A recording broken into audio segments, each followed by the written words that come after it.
Let's begin from modules and modules को मैं सबसे पहले आप लोगों को बताऊंगा कि होते क्या है वैसे। ठीक है। सो मॉड्यूल आप ऐसा समझ लें, ठीक है, या आपने देखे हुए भी होंगे। आपके पास क्या होता है कि मिसाल के तौर पर आपको क्या बनाना है कि एक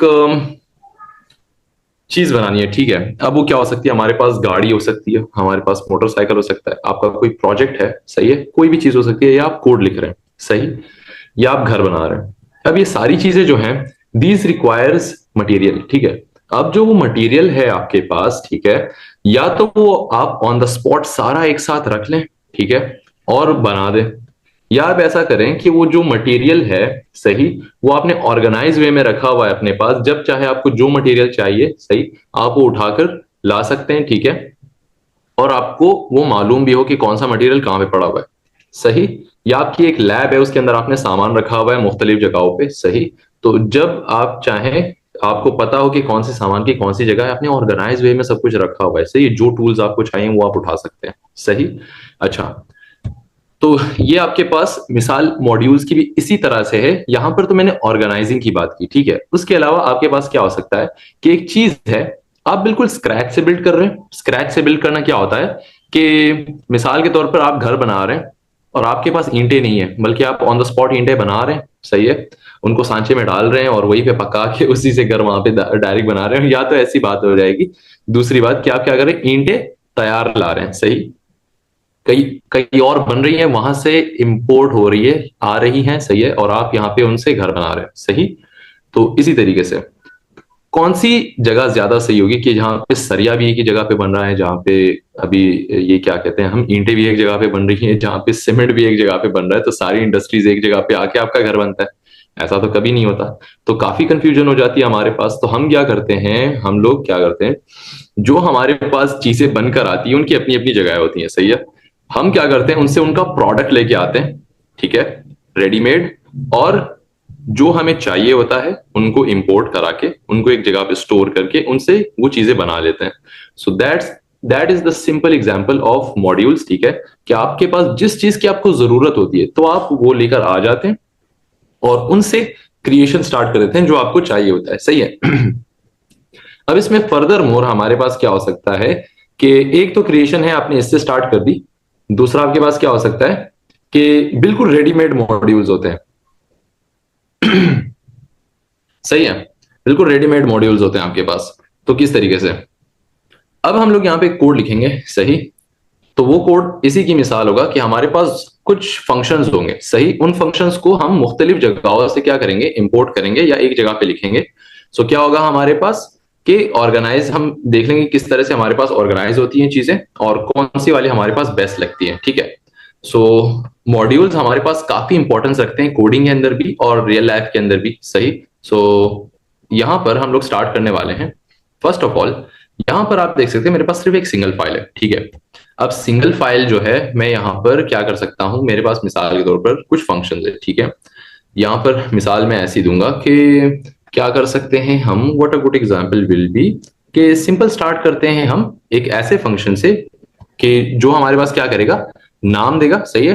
फंक्शन नहीं होगा, मतलब एक फंक्शन ग्रीटिंग करेगा और दूसरा क्या होगा, हमारे पास दूसरी जगह से नाम आएंगे, सही, और वो एक जगह पे जमा होकर वहां पे उनको ग्रीटिंग होगी, सही। सो इस तरीके से ये काफी अच्छी एग्जांपल बन रही है। सो हमारे पास पहले क्या होगा, एक एरे होगा लोगों का, बहुत सारे लोग होंगे। तो यहाँ पर अगर मैं लिखूं, हमारे पास लोग होंगे, पीपल, सही है। दूसरा हमारे पास क्या होगा, एक ग्रीटर होगा, सही है, जो फंक्शन होगा ग्रीटर करेगा, जो ग्रीटिंग करेगा। और तीसरा हमारे पास कहाँ होगा, जहां पे ये इवेंट हैपन होगा, सही है। तो इवेंट टेकिंग प्लेस, सही है। तो इस तरीके से हम लिख सकते हैं वेयर इवेंट टेक प्लेस, सही है। सो ये हमारे पास इस तरीके से हो जाएगा। अब लोग हमारे पास अलग जगह से आएंगे, मिसाल के तौर पे इंटरनेशनल इवेंट से, ओलंपिक्स है, सही है, वो सब लोग अलग अलग जगहों से आ रहे हैं, कोई एक मुल्क से आ रहे हैं, कोई दूसरे मुल्क से आ रहे हैं। इस तरह से हमारे पास क्या हो जाएगा, लोग एक जगह से हम इंपोर्ट कर लेंगे। ग्रीटर फंक्शन भी हमारे पास एक जगह से आ जाएगा और इवेंट जहाँ पे प्लेस करेगा ये सब, ठीक है, वहां पर। सो इस तरीके से हमारे पास इसको हम ऑर्गेनाइज करेंगे। सो नाउ, अब यहाँ पर मेरे पास ये जो मेन पेज है, ऐप डॉट टीएस, ठीक है, ये मेरे पास क्या हो जाएगा, वो इवेंट वाली जगह हो जाएगी जहां पे वो इवेंट होगा, सही है। So this is the place where the event happens. सही है, जो मेन काम यहाँ पे होगा, सही है, वो ये जगह है। अच्छा, इसको मैं ऊपर यहाँ पे मेन भी लिख देता हूँ ताकि आपकी कंफ्यूजन दूर हो जाए। सही है, अच्छा इसको मैं कमेंट आउट कर लेता हूँ। तो यहाँ पे हम लिख देते हैं मेन, ठीक है। अच्छा, अब जो है हम क्या करेंगे, एक और फाइल बनाएंगे टाइपस्क्रिप्ट की, ऑफ कोर्स। सही है, यहाँ पर मैं इसका नाम क्या रखूंगा, प्लेस रख दूंगा। सही है, प्लेस प्लेस डॉट टीएस, ठीक है।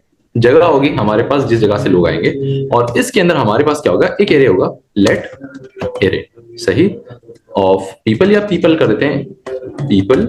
और इसकी डेटा टाइप हमारे पास क्या होगी, इसको मैं एक्सप्लिसिटली टाइप कर रहा हूँ, ठीक है, बिकॉज टाइपस्क्रिप्ट है।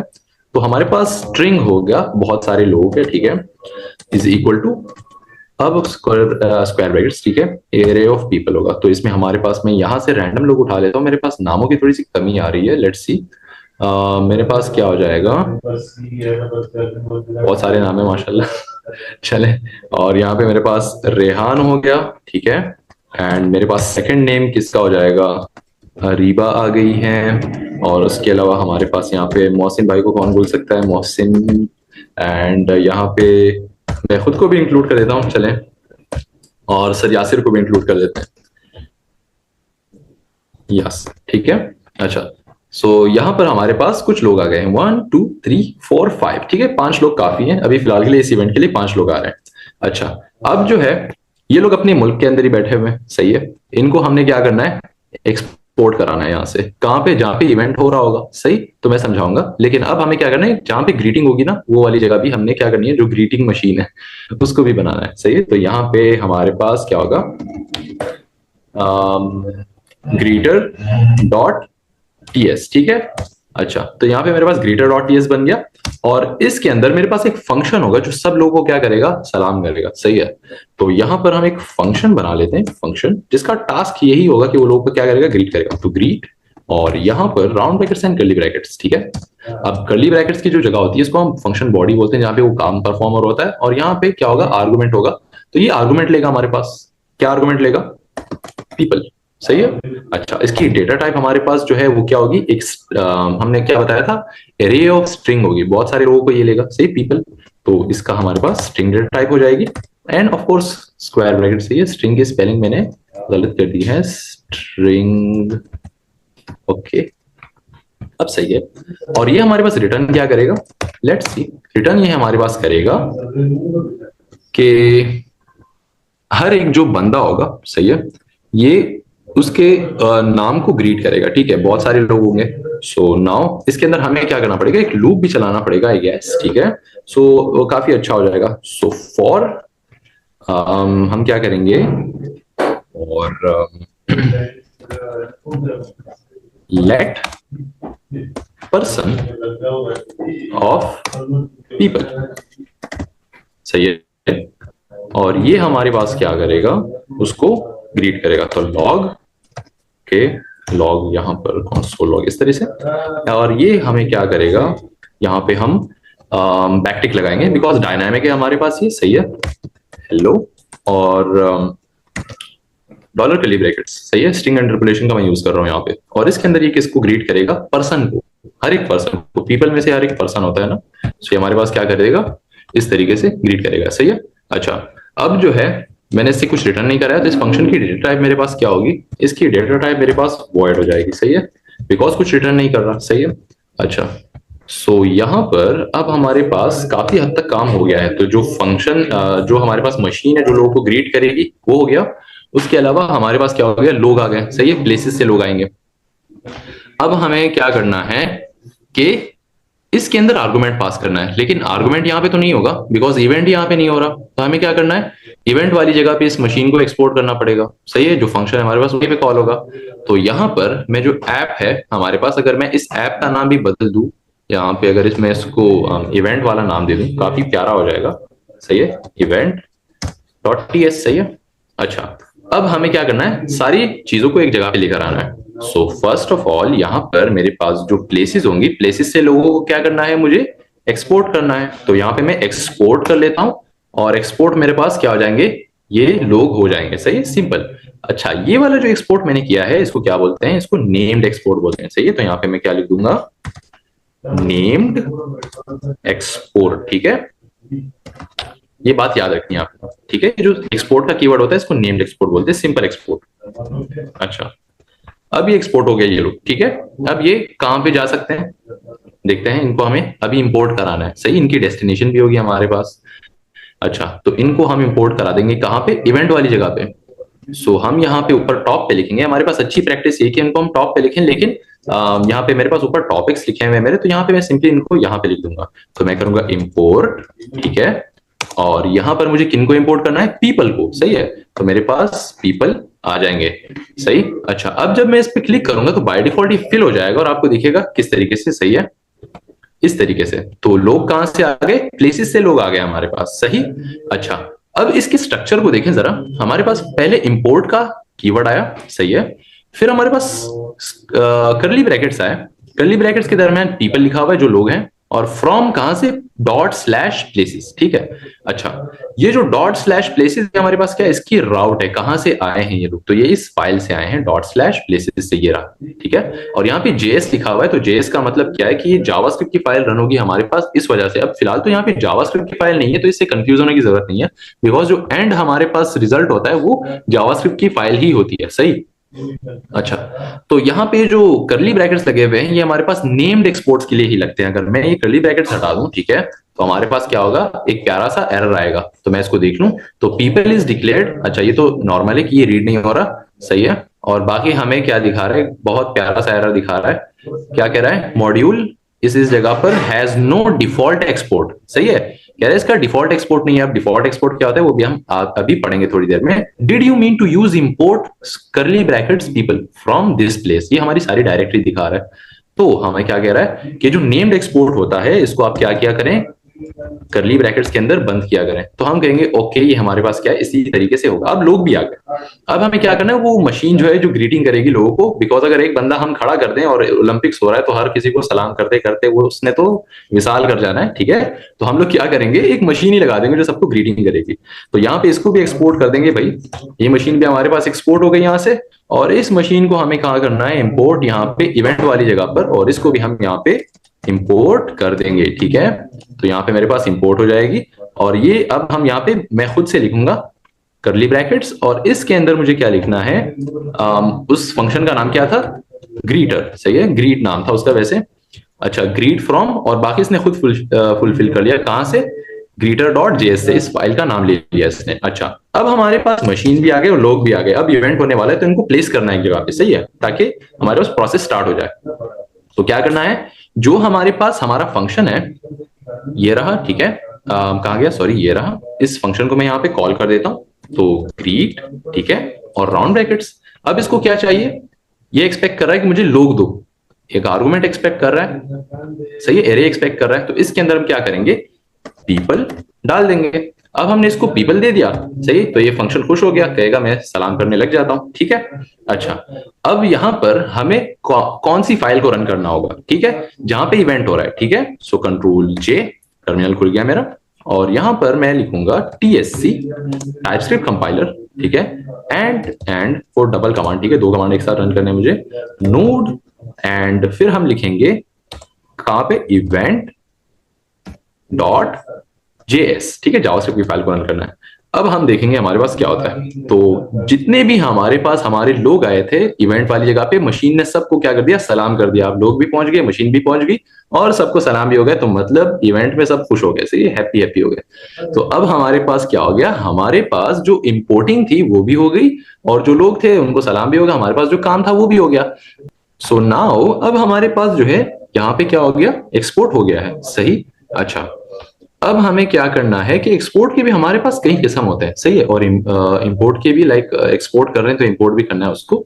तो एक तो हमारे पास नेम्ड एक्सपोर्ट हो गया। सही है, और दूसरा हमारे पास क्या है, डिफॉल्ट एक्सपोर्ट होता है। लेकिन डिफॉल्ट एक्सपोर्ट को थोड़ी देर में हम पढ़ने वाले हैं, उससे पहले मैं थोड़ा सा इसको एक और लेवल अप लेके जाना चाहता हूँ। सही है, मिसाल के तौर पर अब हमारे पास ये जो लोग हैं ये अपने साथ अपने पेट्स भी लेके आए हैं। सही है, तो अब पेट्स भी लेके साथ में आए हैं, तो हम क्या करेंगे भाई, पेट्स को भी हेलो करना है। ये लोग नाराज होते हैं यार, हमारे पेट्स के भी नाम है वही टॉमी और जेरी, और ये नाम है हमारे पेट्स के, ठीक है, इनको भी आपने हेलो हाई करना है। तो हमारी मशीन जो है, इसको हमें क्या करना पड़ेगा, इनके भी नाम भी देने पड़ेंगे। तो हम क्या कर देंगे, यहाँ पर हम ग्रीटर सॉरी जो प्लेसेस हैं, ये लोग जहां से आए हैं वहां पे चले जाएंगे और एक और एरे बना देंगे हम, ठीक है। यहाँ पे इसी के नीचे एक और एरे बना देंगे। तो एक और एरे कैसे बनेगा, लेट पेट्स, सही है। और मेरे पास इसका नाम क्या होगा, पेट्स होगा, लेकिन इसकी डेटा टाइप सॉरी स्ट्रिंग, हमारे पास स्ट्रिंग वाले एरे होगा, ठीक है। अच्छा, अब इसके अंदर मेरे पास मिसाल के तौर पे जैक आ गया, जैकी, सही है। और मेरे अपने डॉगी का नाम था मैक्सिमस, मैक्सिमस, ठीक है। और मेरी बिल्ली का नाम था जोना, ठीक है, मैंने काफी जानवर पाल रखे थे। और यहाँ पर हम क्या कर देंगे, मिसाल के तौर पे किसी के पास कुछ और है खतरनाक, कोई पाइथन वगैरह, तो पाइथन भी टॉमी। लेके आ गए हैं भाई, टॉमी। टॉमी या हाँ चलें, हमारे पास टॉमी हो जाएंगे, टॉमी हो गया भाई। और ये इनके पेट्स हो गए, सही। अब कितने लोग हैं, 1 2 3 4 5, ठीक है, 5 पेट्स हो गए हमारे पास। अब ये जो पेट्स है ना, इनको भी एक्सपोर्ट करना है इन्हीं के साथ, ऐसा नहीं कि इनको एयरपोर्ट पे छोड़ दें आप। अब इनको भी इवेंट में लेके जाना है, तो एक्सपोर्ट कर देते हैं इनको भी। अब यहाँ पे एक चीज नोट करें, नेम्ड एक्सपोर्ट हमारे पास कितने हो सकते हैं, जितने आप चाहें, सही, मल्टीपल एक्सपोर्ट्स हो सकते हैं।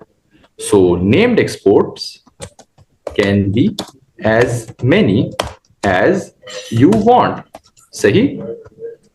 तो ये बात याद रखें। अब हमारे पास दो चीजें एक्सपोर्ट हो गई। अब हमें क्या करना है, अच्छा आपको अगर ये ब्लू लाइंस दिख रही है ना, ये मेरे पास एक एक्सटेंशन है, सही है।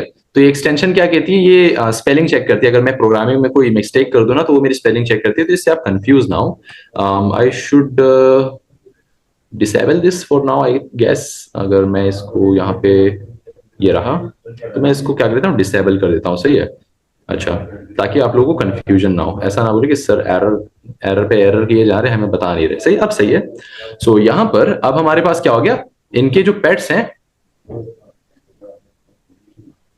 ओके, इनके जो पेट्स हैं, अब हमारे पास क्या करेंगे, जो पेट्स हैं इनको भी एक्सपोर्ट कर दिया हमने, और इनको भी इवेंट्स वाली जगह पे लेकर आना है, सही है। अब हमारे पास दो ऑप्शन है, सही है। दो ऑप्शन कैसे, कि ये जो लोग हैं इनको भी हमने एक्सपोर्ट करा दिया है, इंपोर्ट करा दिया है।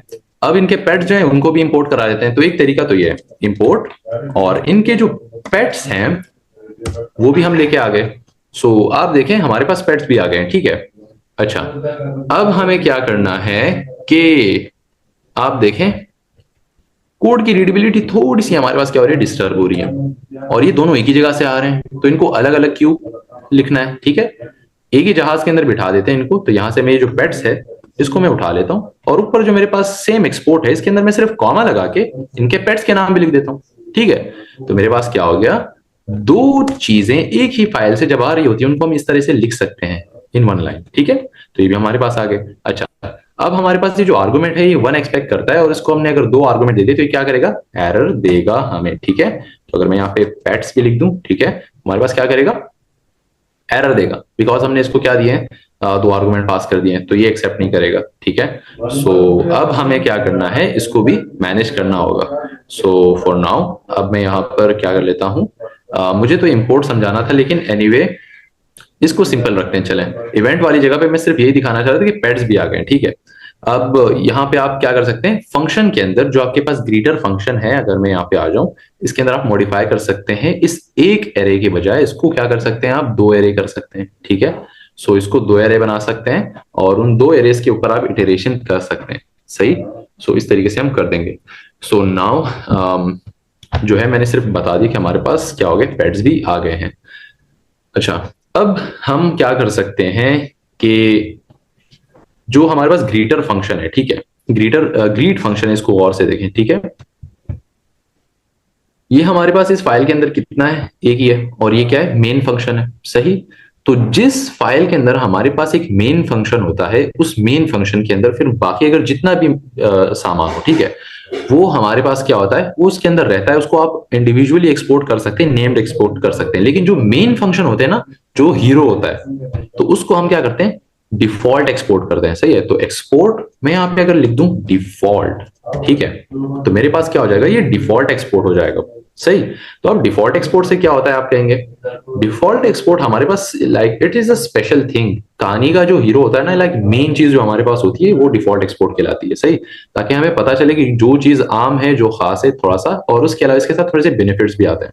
तो अब हमारे पास डिफॉल्ट एक्सपोर्ट हो गया है। तो आप देखिए हमारे पास एक और प्यारा सा एरर आ रहा है, क्या बोल रहा है, मैं इसके ऊपर हवर करूंगा तो क्या बोलेगा, module greeter dot JS has no exported member greet. सही है, did you mean to use import greet from, सही है। तो यहाँ पे अब क्या कह रहा है, स्क्वायर करली ब्रैकेट्स तो नहीं दिखा रहा, तो क्या कह रहा है, greet from greeter dot JS instead. So अगर हम यहाँ पे भी ये करली ब्रैकेट्स रिमूव कर दें तो ये क्या बोलेगा कि अब ठीक है, बिकॉज मैं डिफॉल्ट एक्सपोर्ट हूं, मेरी तो उसी इज्जत है, सही है, मैं बड़ा आदमी हूं। सो अब डिफॉल्ट एक्सपोर्ट हमारे पास बगैर कर्ली ब्रैकेट्स के आ गया है, ठीक है। अच्छा, सो ये बगैर कर्ली ब्रैकेट्स के भी आ गया है, और इसके साथ क्या कर सकते हैं हम, सेम आप कहेंगे कि अब इसके साथ हम दो चीजें लिख सकते हैं क्या, दो चीजें एक्सपोर्ट कर सकते हैं, तो देखते हैं। ग्रीटर डॉट जेएस के अंदर जाते हैं और यहां पर एक और फंक्शन बनाए थे, मिसाल के तौर पे फंक्शन, सही है, और इस बार मैं लिखूंगा ग्रीट पेट्स, सही है। तो ग्रीट पेट्स लिख देते हैं और यहां पे round brackets and curly brackets कर देते हैं, ठीक है। अब क्या करेंगे, इसके अंदर भी हमारे पास सेम फंक्शनैलिटी होगी, सही, कंट्रोल सी और कंट्रोल वी, ठीक है। और यहां पे लेट पर्सन की जगह हमारे पास क्या हो जाएगा, पेट ऑफ क्या हो जाएगा, पेट्स हो जाएगा। तो यहां पे मैं पेट्स कर देता हूं इसको, ठीक है। अच्छा, तो हमारे पास फिलहाल तो कोई पेट्स वगैरह है ही नहीं, ठीक है। तो इसमें क्या करना है हमें, यहां पर इसके अंदर पास करना है, ठीक है, पेट्स, और उसकी डेटा टाइप में डिफाइन कर दूंगा स्ट्रिंग, उसी तरीके से जैसे पहले वाली की थी, ठीक है। और यहाँ पे कह रहा है पर्सन तो मैं नहीं जानता, तो इसको भी हम क्या कर देंगे, पेट कर देंगे, ठीक है, फॉर ईच पेट। अब मैं इसको भी डिफॉल्ट एक्सपोर्ट करता हूं, लेट्स सी, यहां पे मैं इसको क्या कर देता हूं, एक्सपोर्ट डिफॉल्ट। अब देखते हैं, यहां पे एक और प्यारा सा एरर आ गया, क्या बोल रहा है, हवर करूंगा इसके ऊपर तो can not redeclare exported variable default duplicate function implementation, सही है। क्या कह रहा है कि डिफॉल्ट एक्सपोर्ट आपके पास सिर्फ एक ही होना चाहिए, दो नहीं होने चाहिए, सही है। यहां पे आप देखें नाम तो बिल्कुल अलग है, लेकिन क्या बोल रहा है कि आप क्या कर सकते हैं कि रिडिक्लेयर नहीं कर सकते एक डिफॉल्ट उसको एक्सपोर्ट को। तो यहां पर ये अलाउ नहीं कर रहा, बिकॉज मैंने कहा कि डिफॉल्ट एक्सपोर्ट हमारे पास एक ही होता है, ठीक है। अच्छा, अब हमारे पास दो फंक्शंस हैं, सही है। सो यहाँ पे जब दो फंक्शंस हैं तो यार इनके साथ कुछ करना ही पड़ेगा। तो इनको एक साथ में कैसे एक्सपोर्ट करा सकता हूं, ताकि मेरे पास क्या हो कि मैं इस फंक्शन को भी, जो मेरे पास ये वाला फंक्शन है, ठीक है, और ये वाला फंक्शन जो है ये भी एक्सपोर्ट हो जाए, और मैं क्या कर सकता हूं, इसको एक फुल पैकेज के साथ भी एक्सपोर्ट कर दूं, सही है। सो ऐसा भी होना चाहिए। सो क्या होगा हमारे पास यहां पर, मैं इसको एक मेन फंक्शन के अंदर तो बंद कर सकता हूं, ठीक है। ये जो ग्रीट नाम है मैं इसका नाम चेंज करके ग्रीट पीपल कर देता हूं, और ये नीचे वाला पेट्स होगा, और ये ओवरऑल क्या होगा, ग्रीट फंक्शन होगा। सो एक फंक्शन बनाता हूं, यहाँ पे मैं थोड़ी सी नेस्टिंग कर रहा हूं, उसकी एक वजह है ताकि मैं सिर्फ आपको एक्सपोर्टिंग दिखाऊं, सही है। तो एक्सपोर्ट, और यहाँ पे ये जो डिफॉल्ट है अब मैं डिफॉल्ट रिमूव कर दूंगा दोनों से, ठीक है। इससे भी डिफॉल्ट और इससे भी हमारे पास नेम्ड एक्सपोर्ट मल्टीपल हो सकते हैं, मैंने आपको बताया था, ठीक है। तो एक्सपोर्ट फंक्शन, और यहां पर अब मैं क्या करूंगा, इसको मैं नाम दूंगा मेन, ठीक है। अच्छा, अब ये बात याद रखना, मैंने यहाँ पे इसका नाम क्या रखा है, सही, मेन रखा। सो अब मैं क्या करूंगा, इस तरीके से अल्टरनेट दबाऊंगा, इसको नीचे लेकर आ जाऊंगा बिल्कुल यहाँ पे, सही। मैं कर्ली ब्रैकेट्स मत भूलना भाई, सही। अच्छा, export modifier can not appear here, क्या हो रहा है हमारे पास, और यहाँ पे भी क्या कह रहा है, modifier can not appear here. तो यहां से भी हम हटा देंगे, और यहां से भी मैं इसको रिमूव कर लूंगा। अच्छा, और अब जो है हमारे पास क्या हो जाएगा, मेन जो फंक्शन है इसको मैं एक्सपोर्ट डिफॉल्ट कर लेता हूं। सो एक्सपोर्ट डिफॉल्ट हमारे पास हो जाएगा, सही है। ये डिफॉल्ट एक्सपोर्ट हो गया, इसके अंदर हमारे पास एक्सपोर्ट क्यों नहीं हो रहा, अगर हम देखें, सही है। तो क्या करें, यहाँ पे अपीयर नहीं हो सकता, तो इसको हम अलग से अगर कर लें, यहाँ पे अगर मैं नीचे आ जाऊं, ठीक है, तो क्या होगा, एक्सपोर्ट, हमारे पास नाम क्या है इसका, ग्रीट पेट्स। अच्छा, वो एक्सेस नहीं हो सकता, सही, because that is inside a main function. अगर मैं यहाँ पे ट्राई करूं इसको, ठीक है, ग्रीट, सॉरी, एक्सपोर्ट ग्रीट, नहीं नहीं नहीं, ओके ओके ओके, मैं थोड़ी सी मिस्टेक कर दी यहाँ पे, कोई बात नहीं। अब हम क्या करेंगे, इसको हटा देंगे, सही है। एक को डिफॉल्ट कर देता हूँ, एक को मैं क्या करता हूँ वो कर लेता हूँ नॉर्मल नेम फंक्शन कर देता हूँ, नेम एक्सपोर्ट। तो यहाँ पे मेरे पास एक क्या हो जाएगा, इसको सिंपल एक्सपोर्ट करूंगा मैं, ठीक है। और इस वाले को जो है मैं डिफॉल्ट एक्सपोर्ट कर दूंगा, सही है, डिफॉल्ट और export, sorry, export default, export and default. अब सही हो गया, सही है। अच्छा, sorry for the little bit mistaking in between, okay, कोई बात नहीं। अच्छा, अब जो है हमारे पास क्या हो गया, एक डिफॉल्ट एक्सपोर्ट हो गया, सही है, और एक उसके नीचे क्या हो गया, नेम एक्सपोर्ट हो गया। अब ये दोनों एक दूसरे को कुछ नहीं बोल रहे, बिकॉज डिफॉल्ट एक्सपोर्ट हमारे पास एक होना चाहिए और नेम एक्सपोर्ट हो सकता है डिफॉल्ट एक्सपोर्ट के साथ, सही है। तो एक का नाम ग्रीट पीपल है, दूसरे का नाम क्या है, ग्रीट पेट्स है, सही। अच्छा, अब दोनों के नाम मैंने बदल दिए हैं, सही। जब नाम बदल दिए हमने, तो हम क्या कर सकते हैं, यहां पर मैं आ जाऊंगा इवेंट, कहाँ है, ये रहा, इवेंट के अंदर, ठीक है। अच्छा, अब जो है आप यहाँ पे देखें, मेरे पास एक तो एरे है, सही, दूसरा पेट्स है, ये तो कुछ नहीं बोल रहा। अब यहाँ पे हमारे पास ग्रीट है, तो ग्रीट क्यों कुछ नहीं बोल रहा, सही है। ग्रीट हमारे पास क्यों कुछ नहीं बोल रहा, क्योंकि उसका नाम तो हमने वहां पे बदल दिया था। हमारे पास डिफॉल्ट एक्सपोर्ट के अंदर एक वो होती है, क्या होती है, प्रॉपर्टी, लाइक एक मैजिकल इसके साथ क्या है काम होता है, कि डिफॉल्ट एक्सपोर्ट तो एक ही होता है। जब आप इसको एक्सपोर्ट इंपोर्ट करते हैं, सही है, तो ये इसका नाम आप कुछ भी रख सकते हैं, सही। तो अगर वहां पे उसका नाम अलग है, सही है, अगर हम यहाँ पे देखें ग्रीटर, यहाँ पे इसका नाम क्या है, ग्रीट पीपल है, तो डिफॉल्ट एक्सपोर्ट तो एक ही होता है। तो अगर मैं इसको बगैर कर्ली ब्रैकेट्स के यहाँ पे लेकर आ गया हूं, तो इसने क्या कर लिया, एज्यूम कर ही लिया कि वहां पे तो सिर्फ एक ही डिफॉल्ट एक्सपोर्ट हो सकता है, तो उसी का नाम हमारे पास बदलना चाहिए, तो इस वजह से उसका नाम इसने बदल दिया। अच्छा, अब जो नेम्ड एक्सपोर्ट है वो कैसे हो सकता है, सेम फाइल से दोनों हो रहे हैं, तो यहाँ पे मैं कॉमा लगाऊंगा। और अब अगर मैं उसका सिर्फ नाम लिखना चाहूंगा, यहाँ पे अगर मैं लिखूं उसका नाम क्या था, ग्रीट पेट्स है ना, तो अगर मैं यहाँ पे पेट्स लिख दूं, मेरे पास क्या हो रहा है, एरर आ रहा है। अब एरर क्यों आ रहा है, कह रहा है कि करली ब्रैकेट्स एक्सपेक्टेड। तो हम यहाँ पे क्या करेंगे, इसको करली ब्रैकेट्स के अंदर बंद कर देंगे, because that is not a what, default export. तो इसी तरीके से सेम फाइल से एक डिफॉल्ट एक्सपोर्ट और नेम एक्सपोर्ट भी हो सकता है, और इसका नाम मैं कुछ भी रख सकता हूं, मिसाल के तौर पे ग्रीट एवरी वन, ठीक है, इसका नाम मैंने ऐसे रख दिया, सही है। तो ये हमारे पास इस तरह से भी हो सकता है, लेकिन मेरे पास फिलहाल के लिए क्या है, ग्रीट नाम भी काफी है, और ग्रीट पीपल हमारे पास काफी अच्छा रहेगा।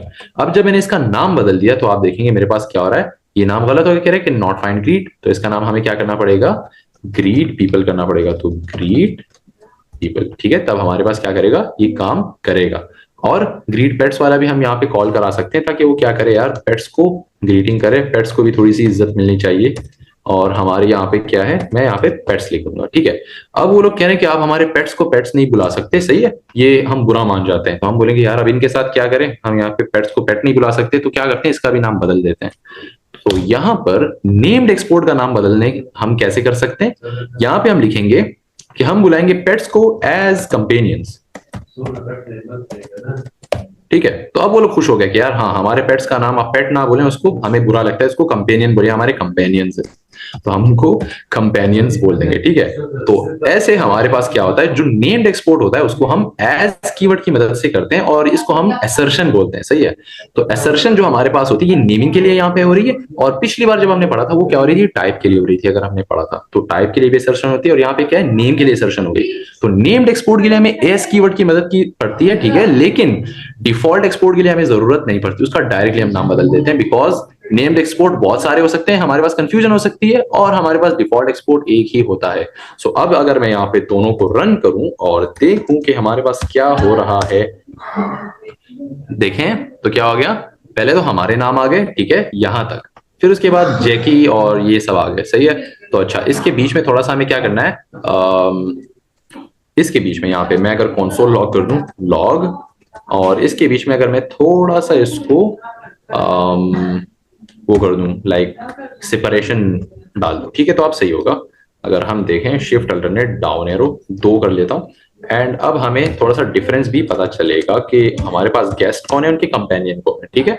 तो यहाँ पे देखें, ऊपर वाले जो नाम है वो हमारे पास क्या है, ह्यूमंस के हैं, और नीचे वाले उनके पेट्स के हैं या कंपेनियंस के हैं। अब पेट्स बोलना हमारे पास क्या हो गया, मना हो गया, बिकॉज उसको हमने कंपेनियन नाम दे दिया है। अगर मैं यहाँ पे पेट को टारगेट करूंगा, ठीक है, कंपेनियन की जगह, ठीक है, पेट लिखूंगा, तो वो क्या कर सकता है, उसको रिकॉग्नाइज नहीं करेगा, कह रहा है मुझे पेट नहीं मिल रहा, क्यों? क्योंकि उसको हम कंपेनियन बुलाते हैं अभी आपने। सही। हाँ, तो ऐसे ही मिसाल है कि यहाँ से हम आम बाहर मुल्क में बेचते हैं तो अंग्रेज उसको आम नहीं बोलते, उसको मैंगो बोलते हैं। सही है। तो वो लोग क्या करते हैं, इम्पोर्ट आम एज मैंगो। सही है, तो ऐसे कर देते हैं वो लोग। चले, अब इसमें कोई क्वेश्चन वगैरह है किसी का तो बता दे मुझे। डिफॉल्ट एयर एक्सपोर्ट में क्या फर्क है? डिफॉल्ट एयर एक्सपोर्ट, सर हम इन सबको एक एक फाइल में भी लिख सकते हैं, पर क्यों नहीं लिखते? मतलब इंपोर्ट और एक्सपोर्ट क्यों यूज करते हैं? अच्छा, इंपोर्ट और एक्सपोर्ट क्यों यूज करते हैं? इंपोर्ट एक्सपोर्ट हम क्लीन कोड के लिए यूज करते हैं। जैसे मैंने आपको एक मिसाल भी दिखाई, मेरे पास यहाँ पे मेरा स्टूडेंट मैनेजमेंट सिस्टम कहाँ गया भाई, ये खोल लेता हूँ ताकि आपको थोड़ा सा क्लियर हो जाए। सही है। ये आप देखिए, मिसाल के तौर पे एक लार्ज प्रोजेक्ट है आपके पास, ठीक है, एक बड़ा प्रोजेक्ट है। सो अभी जो बड़ा प्रोजेक्ट है, आप इसको गौर से देखें, इसके अंदर मेरे पास क्या क्या है। साइड पे यहाँ पे देखिए, मेरे पास एक डेटाबेस है। डेटाबेस के अंदर क्या होगा, वो जगह है जहाँ पे नाम स्टोर होते हैं सारे। सही है। तो ये डेटाबेस मेरे पास अलग होना चाहिए, सही, ताकि मेरे पास क्या रहे, क्लीन कोड हो। सही। अच्छा, तो ये मेरे पास क्या है, डेटाबेस हो गया, एक अलग जगह है। सही। अच्छा, अब मेरे पास क्या है कि एक मेन फंक्शन है जहां पे सारा मेन काम हो रहा होता है। सही है। ये देखें, सारा मेन काम यहाँ पे हो रहा है, इतना क्लीन क्लीन है ताकि मैं मैनेज कर सकूं मेन जगह पे। और फिर मेरे पास जो फंक्शंस है वो एक अलग जगह पे हैं। तो ये मेरे पास क्या है, ताकि मैनेज कर सकूं फंक्शंस को, तो मुझे पता हो कि फंक्शंस कहाँ पे पड़े हुए हैं, और मुझे पता है कि मेरा मेन सेक्शन कहाँ पे पड़ा हुआ है, मुझे पता हो कि मेरा डेटाबेस कहाँ पे। अब अगर ये सब कुछ एक ही जगह पे मैं लिख दूं तो आप मुझे बताएं कैसे मैनेज करेंगे आप। चलें, सबसे इजीएस्ट एग्जांपल मैं आपको इस चीज की देता हूं। जब आप क्या करते हैं, HTML और CSS का कोड लिख रहे होते हैं। सही है। मिसाल के तौर पे आपका होम पेज आपके पास है, आपका क्या कर सकते हैं आप, आपके अबाउट पेज है, आपका शॉप सेक्शन है, आपका कॉन्टैक्ट अस सेक्शन है, सारा का सारा कोड आपने एक ही फाइल के अंदर डाल दिया है। तो आप मुझे बताएं वो मैनेजेबल होगा? Will that be a good practice? सही है। ओवरऑल जितना भी कंटेंट हमारे पास होगा, सही, उन सब चीजों को हम एक साथ क्या कर सकते हैं, इंपोर्ट करा सकते हैं दूसरी फाइलों से। तो वो क्या हो जाएगा, हमारे पास एक ऑब्जेक्ट की फॉर्म में आ जाएगा। ठीक है। यहां पर आप देखें मैंने क्या कर रखा है, इंपोर्ट स्टार एज, उसको नाम दे दिया स्टार का। सही है। जो भी चीजें हमारे पास थी सारी, तो ग्रीटर के नाम से मैंने क्या कर दिया, इंपोर्ट करा दिया फ्रॉम ग्रीटर डॉट जेएस। अब वो सारी चीजें जब मेरे पास आ जाएंगी, इस ये जो ग्रीटर होगा ये मेरे पास क्या हो जाएगा, एक ऑब्जेक्ट बन जाएगा। ठीक है। तो ये जब ऑब्जेक्ट होगा, इसको हम डी स्ट्रक्चर करके इनसे वो वैल्यूज हम क्या कर सकते हैं, निकाल सकते हैं। सही। सो इस तरीके से हमारे पास ये भी होता है। एक होते हैं जो कि नेम्ड एक्सपोर्ट होते हैं, ठीक है, और एक होते हैं जो डिफॉल्ट एक्सपोर्ट्स होते हैं। तो डिफॉल्ट एक्सपोर्ट में और नेम्ड एक्सपोर्ट में एक फर्क है। क्या फर्क है कि भाई नेम्ड एक्सपोर्ट्स जितने भी होंगे वो आप मल्टीपल कर सकते हैं, उसमें कोई लिमिटेशन या कोई रिस्ट्रिक्शन नहीं है। हाँ, लेकिन डिफॉल्ट एक्सपोर्ट एक ही होगा। एक अगर फाइल है आपके पास जावा स्क्रिप्ट की, जेएस की, तो उसमें से आप एक को ही डिफॉल्ट एक्सपोर्ट रखेंगे। शाहब ने इसमें एक बड़ी अच्छी एग्जांपल ये दी कि जैसे मेन मेन फंक्शन होता है ना, हीरो फंक्शन होता है ना, उसको डिफॉल्ट रखा जाता है, जहां पे सारे लोग आकर एक्यूमुलेट हो रहे होते हैं, जहां पे एक जिसे कहते हैं ना कि जहां पे सारे लोग आकर जंक्शन होता है ना, जंक्शन जहां पे सारी लाइनें आके मिल रही होती हैं, तो वो मेन फंक्शन कहलाता है। यार यहाँ पर आके सारे कनेक्शन मिल रहे हैं, तो इसको हम एक्सपोर्ट करते हैं, तो वो डिफॉल्ट एक्सपोर्ट कहलाता है। ठीक है। इसको आप इस तरह से भी समझ सकते हैं। सेकंड ये कि शहाब, इसमें हमने वेरिएबल एक्सपोर्ट कवर नहीं किए क्या? हाँ, हमने छोटी सी एरे एरे कर दिया लेकिन वेरिएबल नहीं किया। अब वेरिएबल भी वेरिएबल। हमारे पास सेम ही होते हैं, वेरिएबल के अंदर भी कोई फर्क नहीं है। हाँ, फंक्शन भी कर दिए हमने और एरे भी कर दिए। एरे आप भी लोग कर क्या दिया। कर सकते हैं, ऑब्जेक्ट्स भी कर सकते हैं, आप लोग क्या कर सकते हैं, सिंगल वेरिएबल भी कर सकते हैं। ठीक है। आप हाँ, लोग क्या कर सकते हैं, लार्ज डेटा सेट्स को भी कर सकते हैं। तो हमारे पास पूरी की पूरी फाइल्स और कंपोनेंट्स ये सारे एक्सपोर्ट हो जाते हैं। सही ग्रेट है। यार, ग्रेट ग्रेट। अब इसकी बड़ी एग्जांपल शाह शाह क्या देखें, बड़ी एग्जांपल इसकी हो सकती है, जैसे अभी आपने डेटा सेट का बताया, डेटाबेस का बताया ना, कि हम्म। आपने एक जेसोन बेस्ड फाइल बनाई हुई है। सपोज करें, मैं हम्म। एग्जांपल ले लेते हैं कि जी तीन तीन चीजें हैं। आपके पास सिटीज का डेटा है पाकिस्तान के, ठीक है, तो चीजों को तोड़ना पड़ता है, वरना तो वो फिर एक बहुत बड़ा जायंट जिन बन जाएगा जो आपसे संभाला भी नहीं जाएगा कोई। तो शाहब, फिर आपने ये चीज बताई कि भाई ये कैसे होता है। अच्छा, अब ये बात बताएं कि आप लोगों में से कितने लोग हैं जिनको ये इंपोर्ट एक्सपोर्ट और ये सारी चीजें समझ में आ गई हैं और ये बना लेंगे, और इसमें से बनाना क्या है इन्होंने, ये भी तो बताएं। इस चीज को लेकर बनाना क्या है? ये लोग ऐसा कर सकते हैं कि जैसे मैंने यहाँ पे एक इवेंट ऑर्गेनाइज करा है, उसमें लोग उनके पेट्स को लेकर आए और एक मशीन को जो ग्रीटिंग करती है। तो ये लोग सिंपली ऐसा भी कर सकते हैं, कुछ मैथमेटिकल वो भी कर सकते हैं कि लाइक कुछ नंबर्स एक फाइल से आ गए, कुछ दूसरे फाइल से आ गए, और मेन फाइल के अंदर वो क्या हो गया, इवेलुएट हो गया, तो ऐसा भी कर सकते हैं। या वेरी मल्टीपल गुड। फंक्शंस जो हैं वो मिलकर कोई टास्क परफॉर्म कर सकते हैं, कोई गेम भी बना सकते हैं छोटा सा। जैसे नंबर गेसिंग गेम होते हैं, उसके अंदर मल्टीपल फंक्शंस होते हैं, रैंडम नंबर जनरेटर कहीं और से आ रहा है और हमारे पास जो मेन जहाँ पे काम हो रहा वेरी है गुड। तो वो वेरी गुड। दूसरी जगह से आ रहा है, तो ये भी हो सकता है। या वो ये तो सिंपल सिंपल प्रोजेक्ट्स है ना, कैलकुलेटर भी सिंपल बना सिंपल सी सकते चीजें हैं। हैं हाँ, जिनको कि आप बेसिकली समझाना इससे ये है कि भाई आपको इंपोर्ट एक्सपोर्ट करना, मॉड्यूलैरिटी पता चल जाए कि मॉड्यूलैरिटी आप करेंगे कैसे प्रोग्राम में। ठीक है। रियल वर्ल्ड के प्रॉब्लम के अंदर तो जो एक समझ लें सेट ऑफ टास्क होते हैं, जो रिलेटेड सेट ऑफ टास्क होते हैं, उनको एक फाइल में रखा जाता है। फिर जो दूसरे रिलेटेड, जैसा भी शाह ने बताया कि भाई जो रैंडम नंबर जनरेटर का प्रोग्राम होगा उसको आप एक फाइल में रख लें, और इसके अलावा कोई प्राइम नंबर जनरेटर का प्रोग्राम होगा उसको एक फाइल में रख लें। तो इस तरह से टास्क वाइज, मॉड्यूल वाइज चीजों को अलग अलग फाइलों में रखा जाता है। अच्छा, तो एक एक तो ये कि कैलकुलेटर भी बना सकते हैं आप लोग, बहुत ही सिंपल, बहुत सिंपल। अगर सिर्फ इंपोर्ट एक्सपोर्ट को ही समझना है तो कैलकुलेटर भी बना सकते हैं। इसके अलावा आप लोग कुछ कांस्टेंट्स होते हैं, लाइक पाई का कांस्टेंट हो गया, ग्रेविटेशनल कांस्टेंट हो गया, एक्सेलरेशन का कांस्टेंट हो गया, स्पीड ऑफ लाइट का कांस्टेंट हो गया, इस तरह के जो कांस्टेंट्स होते हैं उनको आप एक फाइल में कलेक्ट कर लें। अगर आप साइंटिफिक कंप्यूटिंग के बैकग्राउंड से हैं तो एक फाइल के अंदर उनको कलेक्ट कर लें। एरिया ऑफ सर्किल हो गया, या रेडियस ऑफ द सर्किल हो गया, या एंगल्स के कन्वर्जन्स को, या इस तरह के बहुत सारे कन्वर्जन फार्मूलाज होते हैं, like from centigrade to Fahrenheit, Fahrenheit to centigrade, currency calculators होते हैं। इस तरह की जो चीजें हों, जो कि कांस्टेंट्स हों, जिनके अंदर बहुत ज्यादा इन्वॉल्व हों, या डिफाइंड फार्मूले हों, तो उनको आप अलग अलग फाइलों के अंदर पीसीस में डिवाइड करके और उनको फिर एक मेन प्रोग्राम में एक्सपोर्ट करके अपनी यूटिलिटीज को, इन इन तमाम चीजों से कुछ यूटिलिटीज को बनाया जा सकता है। जैसे कि करेंसी कन्वर्जन का प्रोग्राम बनाया जा सकता है, बड़ा इंपॉर्टेंट प्रोग्राम है, वो बनाया जा सकता है। उसमें करेंसी की जो स्टैंडर्ड सेटिंग्स हो उनको आप एक फाइल के अंदर रख लें कि भाई PKR to any any other currency, ठीक है, पीकेआर टू डॉलर का रेट क्या होगा। लेकिन उसके लिए फिर आपको एक अपडेटेड जो है ना वो करेंसी फॉरेन एक्सचेंज का डेली का आपको एक रेट चाहिए होगा, जो कि आप हासिल कर सकते हैं। उसके लिए भी एक फंक्शन बनाया जा सकता है पीछे से एपीआई को कॉल देकर, लेकिन वो एक आगे की चीज हो जाएगी, बड़ा एडवांस टॉपिक हो जाएगा कि डेली बेसिस पे आपके पास वो अपडेट होता रहे रेट, और आप उसका फिर कन्वर्जन निकाल के दिखाते रहे।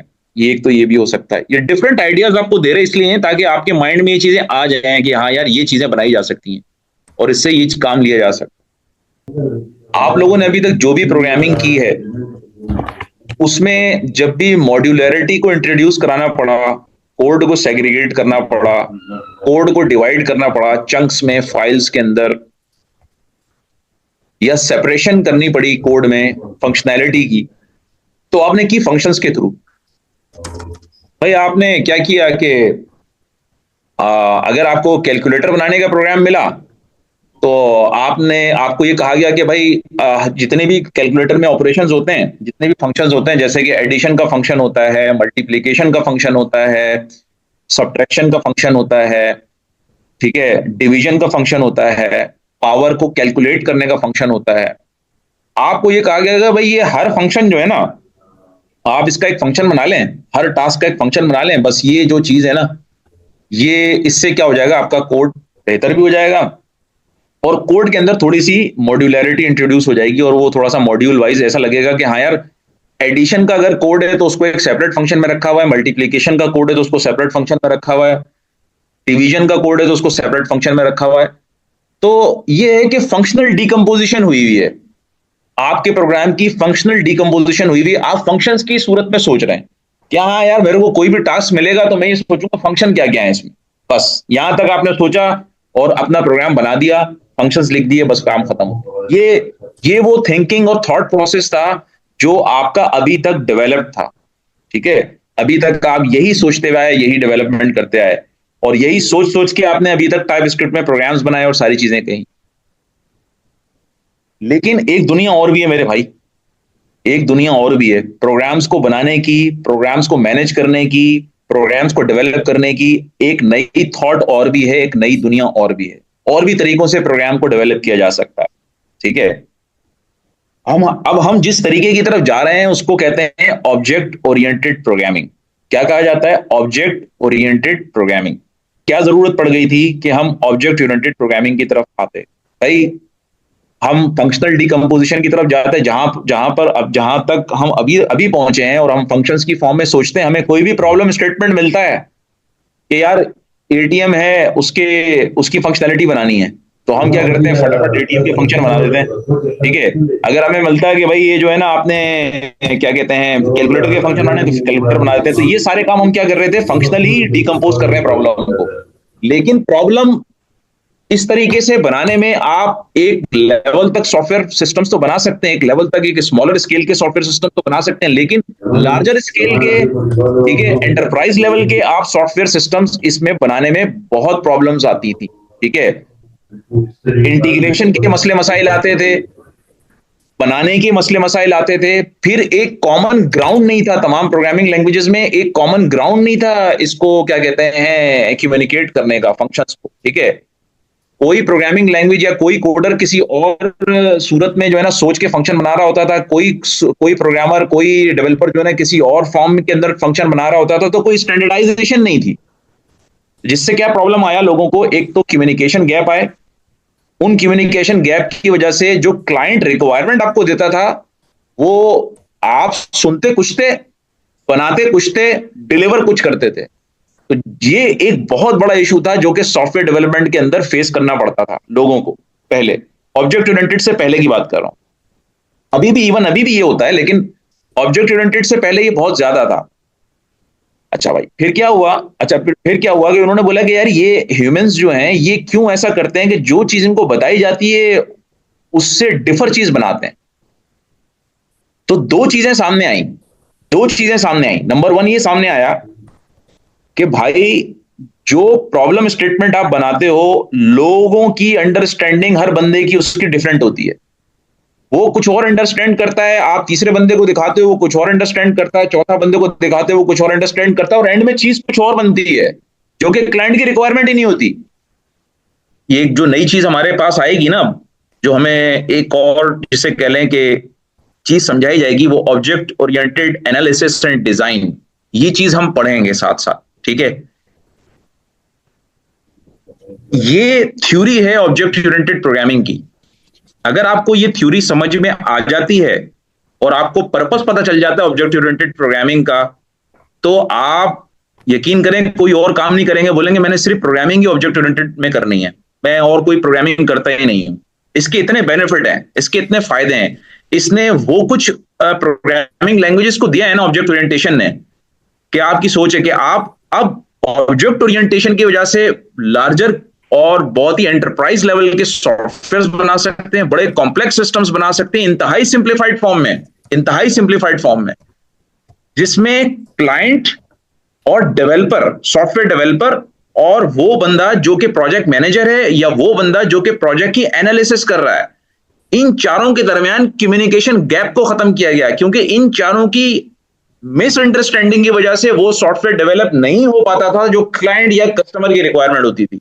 ठीक है, अब ये जो पैराडाइम हम ले रहे हैं, प्रोग्रामिंग पैराडाइम, जिसको हम कह रहे हैं कि ये ऑब्जेक्ट ओरिएंटेड प्रोग्रामिंग है, जो कि बेस करता है object oriented analysis and designing के ऊपर, ये बेस करता है। ऑब्जेक्ट ओरिएंटेड प्रोग्रामिंग डायरेक्ट नहीं आ गई। प्रोग्रामिंग लैंग्वेजेस में तो आप ऑब्जेक्ट ओरिएंटेड प्रोग्रामिंग करेंगे, प्रोग्रामिंग लैंग्वेजेस में तो ऑब्जेक्ट ओरिएंटेड प्रोग्रामिंग ही होगी, लेकिन ऑब्जेक्ट ओरिएंटेड प्रोग्रामिंग को परफॉर्म करने से पहले object oriented analysis and designing की जाती है। ये फेज हैं दोनों। ठीक है, यानी सबसे पहले आप क्या काम करेंगे, सबसे पहले आप ये करेंगे object oriented analysis and design, and based on this object oriented analysis and design आप क्या करेंगे, ऑब्जेक्ट ओरिएंटेड प्रोग्रामिंग करेंगे।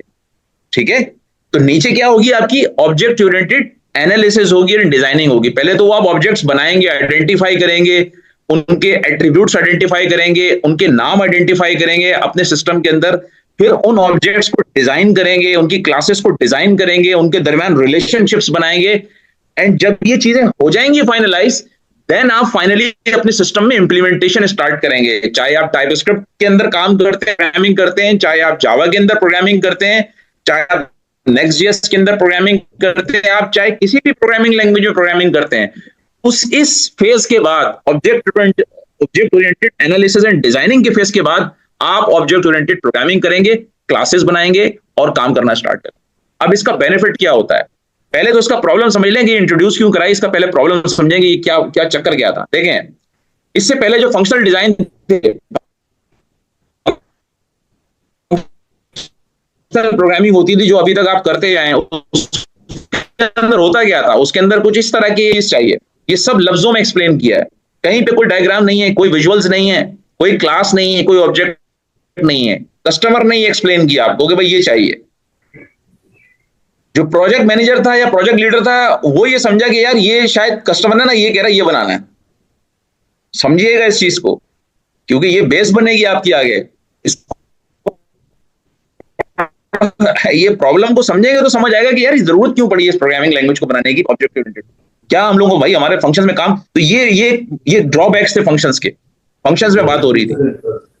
फिर एनालिस्ट ने क्या किया, एनालिस्ट ने ये डिजाइन किया कि यार नहीं, कस्टमर ने ना, इससे पूछा प्रोजेक्ट लीडर से कि यार कस्टमर ने क्या बताया था, क्या बनाना है, तो प्रोजेक्ट लीडर ने जो उसको एक्सप्लेन किया उसकी बेसिस पे एनालिस्ट डिजाइनर ने ये डिजाइन किया कि भाई ये बनाना है, कस्टमर ने ये बोला ये बनाना है।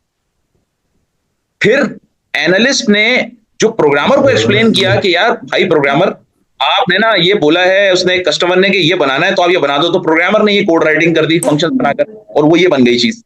कस्टमर की एक्सपेक्टेशन क्या थी, चीज क्या बन गया, ये वाली। फर्क देख रहे हैं कितना बड़ा है, कितना बड़ा फर्क है।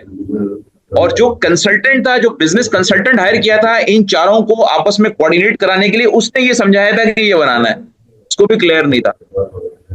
तो अब ये वो प्रॉब्लम थे जो कि ऑब्जेक्ट ओरिएंटेड से पहले, object oriented programming, object oriented paradigm और object oriented analysis and designing से पहले आईटी की फील्ड को, आईटी लोगों को फेस करने पड़ते थे, जिससे कॉस्ट बहुत हाई होती थी। फिर कस्टमर के और क्लाइंट, कस्टमर के और प्रोग्रामर्स की, और कस्टमर के और सॉफ्टवेयर हाउस के फड्डे शुरू हो जाते थे। तो समझे सॉफ्टवेयर डेवलपमेंट का क्राइसिस क्या था। अभी जो आप डेवलपमेंट करते हैं भाई, कितनी 200 लाइनों का, हद से 300-400 लाइनों का कोड लिखते हो ना यार, इससे ज्यादा तो कोड नहीं लिखते हो, ठीक है। होता क्या है कि भाई जो कोड आप लिखते हो, जो चीजें आप लिखते हो, वो कोई इतनी ज्यादा बड़ी नहीं है, इसलिए आप अभी आपको ये प्रॉब्लम समझ ही नहीं आ रहा ना, इसलिए समझ नहीं आ रहा कि आपका कोड, आप बोलो सर 100 लाइनों का तो कोड है, मैं इस तरह से लिख लूंगा। जब सिस्टम बड़े होते हैं, जब एक लार्जर स्केल पे डेवलपमेंट होती है, जब कोड को आपकी 50 टीमों के दरमियान आपने शेयर कराना होता है, तो वहां पर फिर प्रॉब्लम शुरू होते हैं, कम्युनिकेशन गैप उस वक्त आते हैं। एक इंसान या दो इंसान का कम्युनिकेशन गैप इतना नहीं होता, बल्कि एक इंसान का तो बिल्कुल ही नहीं होता। भाई एक इंसान का क्या कम्युनिकेशन गैप होगा, वो तो खुद ही से बातें कर रहा है, खुद ही समझा, खुद ही बना दिया। ये गैप उस वक्त आने शुरू होते हैं जब आपकी टीम्स में मुख्तलिफ रोल्स में लोग काम कर रहे होते हैं। फॉर एग्जाम्पल, एक प्रोजेक्ट मैनेजर है आपका, आपसे ऊपर एक प्रोजेक्ट एनालिस्ट है, फिर उसके बाद एक प्रोजेक्ट का डिजाइनर है, फिर आप हैं प्रोजेक्ट इंप्लीमेंटर, कोडर आप हैं, फिर नीचे एक प्रोजेक्ट का टेस्टर है जो फंक्शनैलिटी टेस्ट करेगा, फिर एक क्यूए वाला है, क्वालिटी एश्योरेंस वाला है, फिर एक आपकी इंप्लीमेंटेशन टीम है जो जाके प्रोजेक्ट क्लाइंट की प्रेमिसेस में डिप्लॉय और इंप्लीमेंट करके आएगी। ये सेग्रीगेटेड रोल्स जब होते हैं, जब आप डिफरेंट टीम्स में काम करते हैं, तो तब प्रॉब्लम्स आते हैं, सॉफ्टवेयर का क्राइसिस उस पर क्रिएट होता है, ठीक है। और वो फिर एक लार्ज स्केल का सॉफ्टवेयर सिस्टम होता है, तो उसको सही तौर पे प्रॉपर तरीके से मैनेज करने के लिए, बनाने के लिए, और सबकी कम्युनिकेशन को एक कॉमन ग्राउंड पे लाने के लिए, एक कॉमन कम्युनिकेशन प्रोटोकॉल डेवलप करने के लिए आप ऑब्जेक्ट ओरिएंटेशन का सहारा लेते हैं। आप सारे इंक्लूडिंग तमाम ह्यूमंस जो है ना, वो किस तरह सोचते हैं, अपने ब्रेन में जरा सोच के देखिएगा। आप लोग मॉडल्स की फॉर्म में सोचते हैं, ये नेचर है ह्यूमन की। इंसान की नेचर ये है कि इंसान जो है मुख्तलिफ चीजों को जो उसको पूरी दुनिया के अंदर नजर आती हैं, वो उनके मॉडल बनाता है अपने दिमाग के अंदर, अपने माइंड के अंदर उनके मॉडल सेव किए हुए होते हैं। मिसाल के तौर पे मैं डॉग की तस्वीर आपके सामने लाऊं, आप क्यों डॉग बोलते हो कि ये डॉग है? क्योंकि ब्रेन में एक मॉडल बन चुका है डॉग का। जब मैं कैट की पिक्चर आपके सामने लाता हूं, आप क्यों कहते हो ये कैट है? क्योंकि एक मॉडल बन चुका है। इसी तरह किसी भी फिजिकल ऑब्जेक्ट की जब मैं आपके जहन में तस्वीर लाता हूं या आप देखते हो किसी फिजिकल ऑब्जेक्ट को, आप पहचान जाते हो कि यार ये चीज है, और आप बोल पड़ते हो कि ये चीज है। क्या डॉग को प्रोग्रामर डॉग बोलेगा और जो प्रोजेक्ट का एनालिस्ट होगा वो डॉग नहीं बोलेगा? क्या डॉग को जो टेस्टिंग कर रहा होगा सॉफ्टवेयर की वो डॉग नहीं बोलेगा? क्या डॉग को जो प्रोजेक्ट इंप्लीमेंट कर रहा होगा वो डॉग नहीं बोलेगा? क्या डॉग को जिस क्लाइंट ने जो रिक्वायरमेंट दी होंगी वो डॉग नहीं बोलेगा? अगर नहीं बोलेगा तो मुझे बता दो, बोलेगा? क्यों? क्योंकि ये कॉमन लैंग्वेज है, क्योंकि ये ह्यूमन का वो मॉडल है जिसमें ब्रेन सोचता है। तो इसमें कम्युनिकेशन गैप होने के चांस बिल्कुल सिफर है भाई। इसका मतलब ये हुआ कि अगर मैं अपने प्रोजेक्ट को, सॉरी, मैं अगर अपने सॉफ्टवेयर सिस्टम को या मैं अपने प्रोग्राम्स को ऑब्जेक्ट्स की फॉर्म में सोचना शुरू हो जाऊं, ऑब्जेक्ट्स की फॉर्म में कंसीव करना शुरू हो जाऊं, तो मेरे कम्युनिकेशन गैप खत्म हो जाएंगे। मैं अपने एनालिस्ट को भी यही बताऊंगा कि मैंने ये सोचा है भाई, ये मॉडल है, इसकी बात कर रहा हूं। उसको भी पता होगा, क्योंकि वो भी तो इसी दुनिया में रह रहा है ना भाई। अब कोई अगर ये होगा जो नहीं समझेगा कि जो डॉग को कैट बोलेगा, ठीक है, तो डॉग को तो डॉग ही बोला जाएगा ना, चाहे वो प्रोग्रामर बोले, चाहे एनालिस्ट बोले, चाहे कस्टमर बोले, चाहे जो भी बोले। ये और ये क्विक समझ में आएगा आपको, फौरन समझ में आएगा, हाँ यार डॉग की बात कर रहा है, ठीक है। ये वो common protocol, communication protocol introduce कराया गया लार्जर सॉफ्टवेयर डेवलपमेंट सिस्टम्स के अंदर। जब आप आपके सॉफ्टवेयर का साइज एक लार्ज एंटरप्राइज लेवल के सॉफ्टवेयर पे काम कर रहे हो, तो वहां पर फिर ऑब्जेक्ट ओरिएंटेड प्रोग्रामिंग की जाती है, ठीक है। वहां पे ये फंक्शनल प्रोग्रामिंग नहीं की जाती है कि बैठ के फंक्शंस बना रहे हो, पता ही नहीं है यार ये फंक्शन पता नहीं किस लिए बनाया था, किसका पार्ट है, कौन सा यूजर है इसका, इसके ये कहां पे यूटिलाइज होगा, कुछ नहीं पता। फंक्शन में फंक्शन इंडिपेंडेंट होता है, लेकिन ऑब्जेक्ट ओरिएंटेड प्रोग्रामिंग के अंदर फंक्शन इंडिपेंडेंट नहीं होता। वो डिपेंड कर रहा होता है किसके ऊपर? वो डिपेंड कर रहा होता है ऑब्जेक्ट के ऊपर। अब मैं आता हूं इस चीज के ऊपर कि फिर ये हुआ क्या। अब आगे बढ़े, जरा आगे बढ़े आप। जी अगर ये चीज थोड़ी सी, मैं ज्यादा टाइम नहीं लूंगा, 5 से 10 मिनट और लूंगा, अगर ये चीज थोड़ी सी आपकी बुनियाद बन गई ना, आपको देखें, आप बिल्कुल करें ऑब्जेक्ट ओरिएंटेड प्रोग्रामिंग, बिल्कुल करें, लेकिन इस चीज को समझ के करें कि कर क्यों रहे हैं हम। ऐसी क्या चीजें थी जो फंक्शनल प्रोग्रामिंग में कवर नहीं हो रही थी, ऐसे क्या प्रॉब्लम्स थे, क्या इश्यूज थे जो फंक्शनल प्रोग्रामिंग में आ रहे थे। तो ऑब्जेक्ट ओरिएंटेड प्रोग्रामिंग ने फिर उनको कैसे कवर अप किया, कैसे उन चैलेंजेस को खत्म किया, कैसे उन इश्यूज को रिजॉल्व किया, ये समझे पॉइंट। अगर ये पॉइंट समझ में आ जाता है और ये चीज आपके क्लियर हो जाती है, तो जिंदगी में मेरे भाई ये लिख के ले लो, कभी भी किसी भी लैंग्वेज में ऑब्जेक्ट ओरिएंटेड प्रोग्रामिंग करोगे ना, आंखें बंद करके करोगे, यानी वो अनकॉन्शियस कंपिटेंस आ जाएगी आपके अंदर, बगैर देखे हुए काम कर रहे होगे बिल्कुल। यानी इस तरह का कॉन्सेप्ट क्लियर हो जाएगा।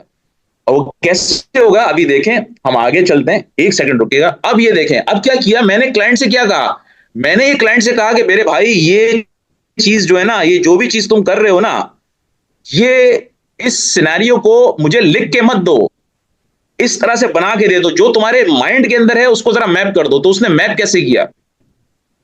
उसने मैप्स किया ऑब्जेक्ट की फॉर्म में, जो वो मॉडल सोच रहा था उसी तरह से उसने मैप कर दिया। उसने बोला भाई वाटर है, वाटर जो है वो फ्रेश वाटर भी है, रिवर भी है, ओशियंस हैं, ओशियंस जो हैं वो क्रोकोडाइल्स हैं, उनके अंदर मतलब उसने अपने माइंड की मैपिंग कर दी, यहां पर माइंड को मैप कर दिया।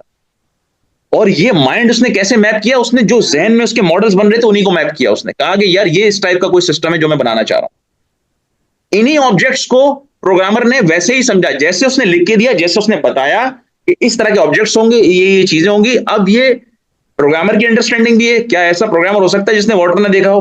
क्या ऐसा बिजनेस एनालिस्ट हो सकता है जिसने वाटर ना देखा हो? क्या ऐसा टेस्टर हो सकता है सॉफ्टवेयर का जिसने वाटर ना देखा हो? क्या ऐसे लोग हो सकते हैं जिन्होंने वाटर ना देखा हो? नहीं हो सकते ना, फिजिकल वर्ल्ड के अंदर तो मुमकिन नहीं है कि भाई वो सारी चीजें उन्होंने देखी हुई होंगी ना, इन सारी चीजों से, इन सारे ऑब्जेक्ट से वो वाकिफ होंगे जो क्लाइंट ने उसको कॉन्सेप्ट दिए। तो अब इनसे जो रियलाइजेशन आएगी, इन ऑब्जेक्ट्स की रिक्वायरमेंट्स को लेकर जो आप सॉफ्टवेयर डेवलप करेंगे, वो कस्टमर की नीड के, वो कस्टमर की रिक्वायरमेंट्स के बहुत हद तक करीब होगा। बहुत मिनिमम से डिफरेंस होगा तो होगा, लेकिन 99% वो कस्टमर की रिक्वायरमेंट को पूरा कर रहा होगा। तो ये यहां पर फायदा होता है फिर ऑब्जेक्ट ओरिएंटेशन का। अच्छा, अब बात ये है कि हम ऑब्जेक्ट बनाएंगे कैसे? सवाल ये है कि हम ऑब्जेक्ट बनाते कैसे हैं। तो भाईजान बात ये है कि ऑब्जेक्ट्स को कैसे बनाया जाता है, ये मैं आपको समझा देता हूं। इस चीज को समझें कि ऑब्जेक्ट्स बनाने का तरीकाकार क्या है। कि सबसे पहले आज अपनी आप एक प्रैक्टिस करके देखिएगा कि आपके पास इस दुनिया के अंदर जितने भी कॉमन नाउन्स हैं ना, जितने भी नाउन्स हैं, चलें अभी इसको भी छोड़ दें, कॉमन नाउन्स और प्रॉपर नाउन, जितने भी नाउन्स हैं वो सब के सब क्या हैं? वो क्लासेस हैं और वो ऑब्जेक्ट्स हैं। जितने भी नाउन्स हैं, ये इंग्लिश में नाउन्स कह रहा हूं कि नाउन की डेफिनेशन क्या होती है कि नाउन को किस चीज को कहते हैं? Noun is a name of place, person, thing, any idea, any theory. ये सारी चीजें क्या कहलाती हैं? these all are called what? Noun. इनको नाउन कहा जाता है। तो जितने भी नाउन है इस दुनिया में, इस पूरी दुनिया में, रियल वर्ल्ड में जितने भी नाउन है, वो सब के सब क्या है? वो सब के सब क्लासेस होती हैं। इस चीज को याद कर लें। अगर कभी भी आपसे कोई बोले कि हाँ यार चौधरी रेहान, हाँ कोई बोले भाई मोहसिन रजा, हाँ भाई बोले कोई तुम्हें शहाबुद्दीन या मैडम फरियाल या मैडम अबीरा, आप जरा ये बताएं कि ये आपके जो रूम है उसके अंदर नाउन कितने हैं, तो आपने कुछ नहीं करना, आपने अपने रूम के नाउन्स देखने हैं कि जो वॉल है वो नाउन है, डोर नाउन है, फैन नाउन है, बल्ब नाउन है, एसी लगा हुआ है तो एसी नाउन है, ठीक है। और भी जो आपके रूम के जितने भी ऑब्जेक्ट्स हैं जो कि नाउन है, वो सब क्लासेस हैं, वो सब के सब क्लासेस है। मैं अगर आपसे एक क्वेश्चन करता हूं जितने भी स्टूडेंट्स हैं कि इस वक्त आप जिस रूम में भी बैठे हुए, जिस जगह पर भी पूछे हुए, जिस जगह पर भी बैठे हुए हैं, वहां पर मैं आपसे पूछूं कि आप ये बताएं कि कोई 5 क्लासेस मुझे ढूंढ के दिखा दें, तो कैसे ढूंढेंगे? आप उस रूम में उस जगह पे नाउन्स को तलाश करेंगे, तो जो नाउन्स है वो क्लासेस हैं, ठीक है। अब जिस रूम में मैं बैठा हूं यहां पर फैन है, ट्यूबलाइट है, ट्यूबलाइट एक नाउन है, ये एक क्लास है, ट्यूबलाइट एक नाउन है, फैन एक क्लास है, डोर एक नाउन है, डोर एक क्लास है, वॉल एक नाउन है, वॉल एक क्लास है, विंडो एक नाउन है, विंडो एक क्लास है, ठीक है। तो क्लासेस की आइडेंटिफिकेशन हमें आ गई, हमें पता चल गया कि ऑब्जेक्ट ओरिएंटेड प्रोग्रामिंग में जब क्या होता है कि हमें ऑब्जेक्ट्स को आइडेंटिफाई करना होता है, हमें क्लासेस को आइडेंटिफाई करना होता है। तो जो क्लास होती है वो क्या होती है? वो एक नाउन होती है। अब उस क्लास के अंदर दो चीजें और होती हैं, जैसे कि नाउन का क्या होता है, नाउन के एडजेक्ट, जैसे कि हम कहते हैं कि इंग्लिश में एडजेक्टिव्स क्या होते हैं, एडजेक्टिव्स क्या होते हैं? जो नाउन को डिस्क्राइब करते हैं। एडजेक्टिव्स आर यानी कि विच डिस्क्राइब्स नाउन, जो कि नाउन को डिस्क्राइब करता है, दैट इज कॉल्ड एडजेक्टिव, ठीक है। तो जो क्लास होती है, जो ऑब्जेक्ट होते हैं, जो नाउन होते हैं, उनके जो एडजेक्टिव्स होते हैं वो उस क्लास के एट्रीब्यूट्स कहलाते हैं। तो एक क्लास के अंदर क्या चीजें होती हैं? एक क्लास के अंदर 3 चीजें होती हैं, यानी कि ऑब्जेक्ट ओरिएंटेड प्रोग्रामिंग के अंदर हम क्या बनाएंगे? क्लासेस बनाएंगे। तो जो क्लास हम बनाएंगे वो क्लास का नाम जो है वो नाउन कहलाएगा। उस क्लास के जो एट्रीब्यूट्स होंगे, दूसरी चीज क्या होती है क्लास के अंदर? एट्रीब्यूट्स होते हैं। और तीसरी चीज क्या होती है? उसके मेथड्स या ऑपरेशंस होते हैं। तो जो किसी भी नाउन को हम आइडेंटिफाई करेंगे, उसके जो हम एडजेक्टिव्स लिखेंगे, उसके एडजेक्टिव्स देखें, कार का क्या होता है? कार का मेक होता है, कार का मॉडल होता है, कार का ईयर होता है और कार का कलर भी होता है, ठीक है। ये सारे वो क्या है जिनसे आप किसी भी एक कार को डिफाइन कर सकते हैं। यही एट्रीब्यूट्स है ना कार के, यही प्रॉपर्टीज है ना कार की, इससे आप कार को डिफाइन कर देंगे, इससे आप इस नाउन को डिफाइन कर देंगे। तो इसका मतलब ये हुआ कि मैं जब भी ऑब्जेक्ट ओरिएंटेड प्रोग्रामिंग पे काम करूंगा तो मुझे क्लास बनानी होगी। और क्लास कैसे बनेगी? कि जो भी प्रॉब्लम मुझे दिया जाएगा मैं देखूंगा उसके अंदर नाउन क्या है, तो जो नाउन होगा वो क्लासेस बन जाएंगी। और उस नाउन के जो एडजेक्टिव डिफाइन किए हुए होंगे वो क्या बन जाएंगे? वो उस क्लास के एट्रीब्यूट्स बन जाएंगे, वो उस क्लास की प्रॉपर्टीज बन जाएंगी, वो इस क्लास के डेटा आइटम्स बन जाएंगे, ठीक है। अच्छा, अब तीसरी चीज क्या होती है? क्लास, एक तो हो गया क्लास का नाम, क्लास के एट्रीब्यूट्स। तीसरी चीज होती है जिसको कहते हैं मेथड या एक्शन। वो क्लास या वो ऑब्जेक्ट काम क्या कर सकता है? भाई मैं ह्यूमन हूं, मैं यासिर हूं, मैं कुछ काम भी कर सकता हूं ना। एक तो मेरा नाम नाउन, मैं खुद नाउन, ठीक है। मेरे एट्रीब्यूट्स हैं, भाई कलर है, हेयर्स का कलर है, हाइट है आपकी, ये सारी चीजें क्या है? ये आपके एट्रीब्यूट्स है ना, पर्सनल एट्रीब्यूट्स हो गए ना आपके। फिर मैं कुछ एक्शंस भी करता हूं, भाई मैं पढ़ाता भी हूं, ठीक है, मैं खाना भी खाता हूं, मैं वॉक भी करता हूं, मैं ड्राइव भी करता हूं। ये सारे वो क्या हो गए? ये मेरे वो एक्शंस हो गए जो मैं कर सकता हूं। तो जो किसी भी ऑब्जेक्ट के एक्शंस होते हैं उनको उसके मेथड्स या ऑपरेशंस कहा जाता है। इसका मतलब यह है कि जब भी आपको किसी भी ऑब्जेक्ट या किसी भी क्लास को आइडेंटिफाई करने के लिए कहा जाएगा तो आपने क्या करना है? आपने 3 चीजें आइडेंटिफाई करनी। 1, आपने नाउन आइडेंटिफाई करने, नाउन, उन नाउन्स के जो डिफाइनिंग एट्रीब्यूट्स होंगे या डिफाइनिंग चीजें होंगी जो उस नाउन को डिफाइन कर रही होंगी, वो उस क्लास की या उस नाउन के एट्रीब्यूट्स बन जाएंगे, प्रॉपर्टीज बन जाएंगी। और वो नाउन जो एक्शन परफॉर्म कर रहा होगा, जो वर्क परफॉर्म कर रहा होगा, यानी वो ड्राइव कर रहा है, खा रहा है, जा रहा है, गो कहीं भाग रहा है, रनिंग कर रहा है, वो सारे एक्शन उसके क्या बन जाएंगे? वर्ब्स जो बन जाएंगे, उसके मेथड या ऑपरेशंस बन जाएंगे। पूरी ऑब्जेक्ट ओरिएंटेड प्रोग्रामिंग के अंदर आपने सिर्फ यही काम करना हो, सिर्फ यही काम करना होता है। क्लास को आइडेंटिफाई करना है, यानी कि पहला काम identification of class.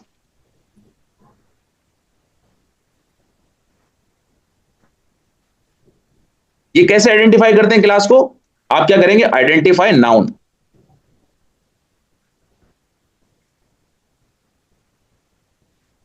Then identification, दूसरा काम होता है आइडेंटिफिकेशन ऑफ एट्रीब्यूट्स। और ये कैसे आप करते हैं? एट्रीब्यूट्स कैसे आइडेंटिफाई करते हैं? Identify objectives, adjective, sorry. ठीक है। एंड तीसरा काम क्या करते हैं, आइडेंटिफिकेशन ऑफ ऑपरेशंस या मेथड या एक्शंस।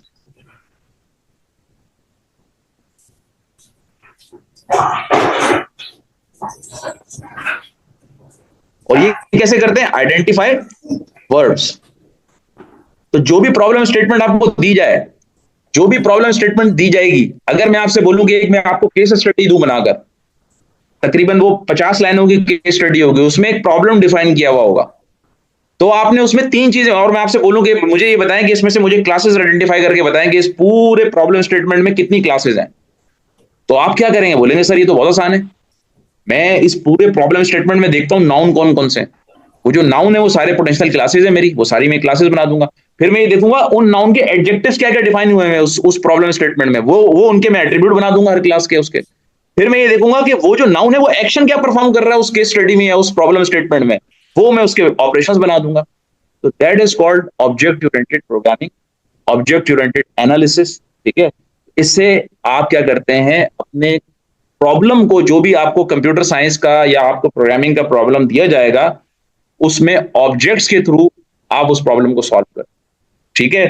सो अच्छा, now let's move on to object oriented programming में ये जो हमने सब कुछ लिखा था इसको अब हम क्या कर देंगे, हमारे trash.txt के अंदर डाल देंगे। सही है।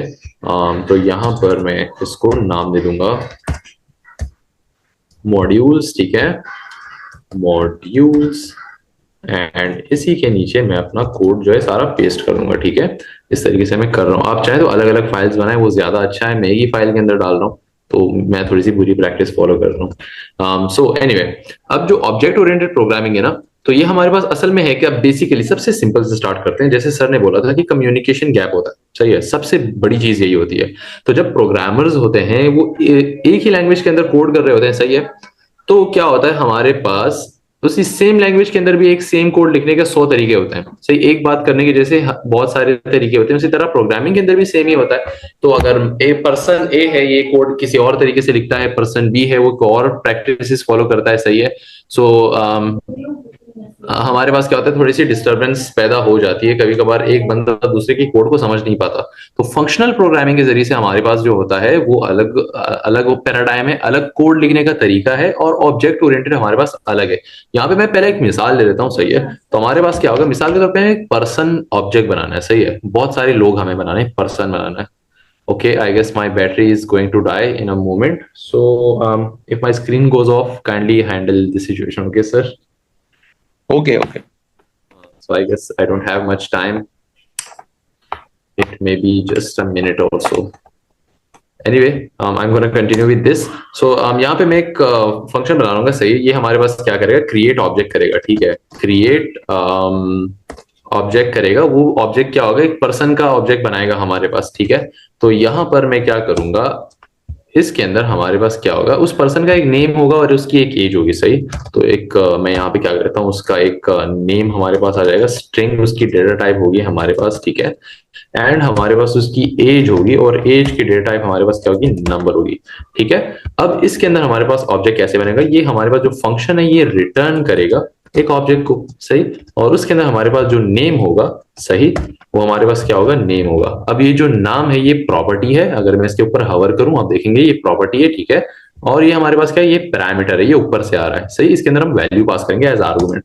सो यहाँ पर सेकंड मेरे पास मैं एज कर दूंगा और एज को हम एज कर देंगे।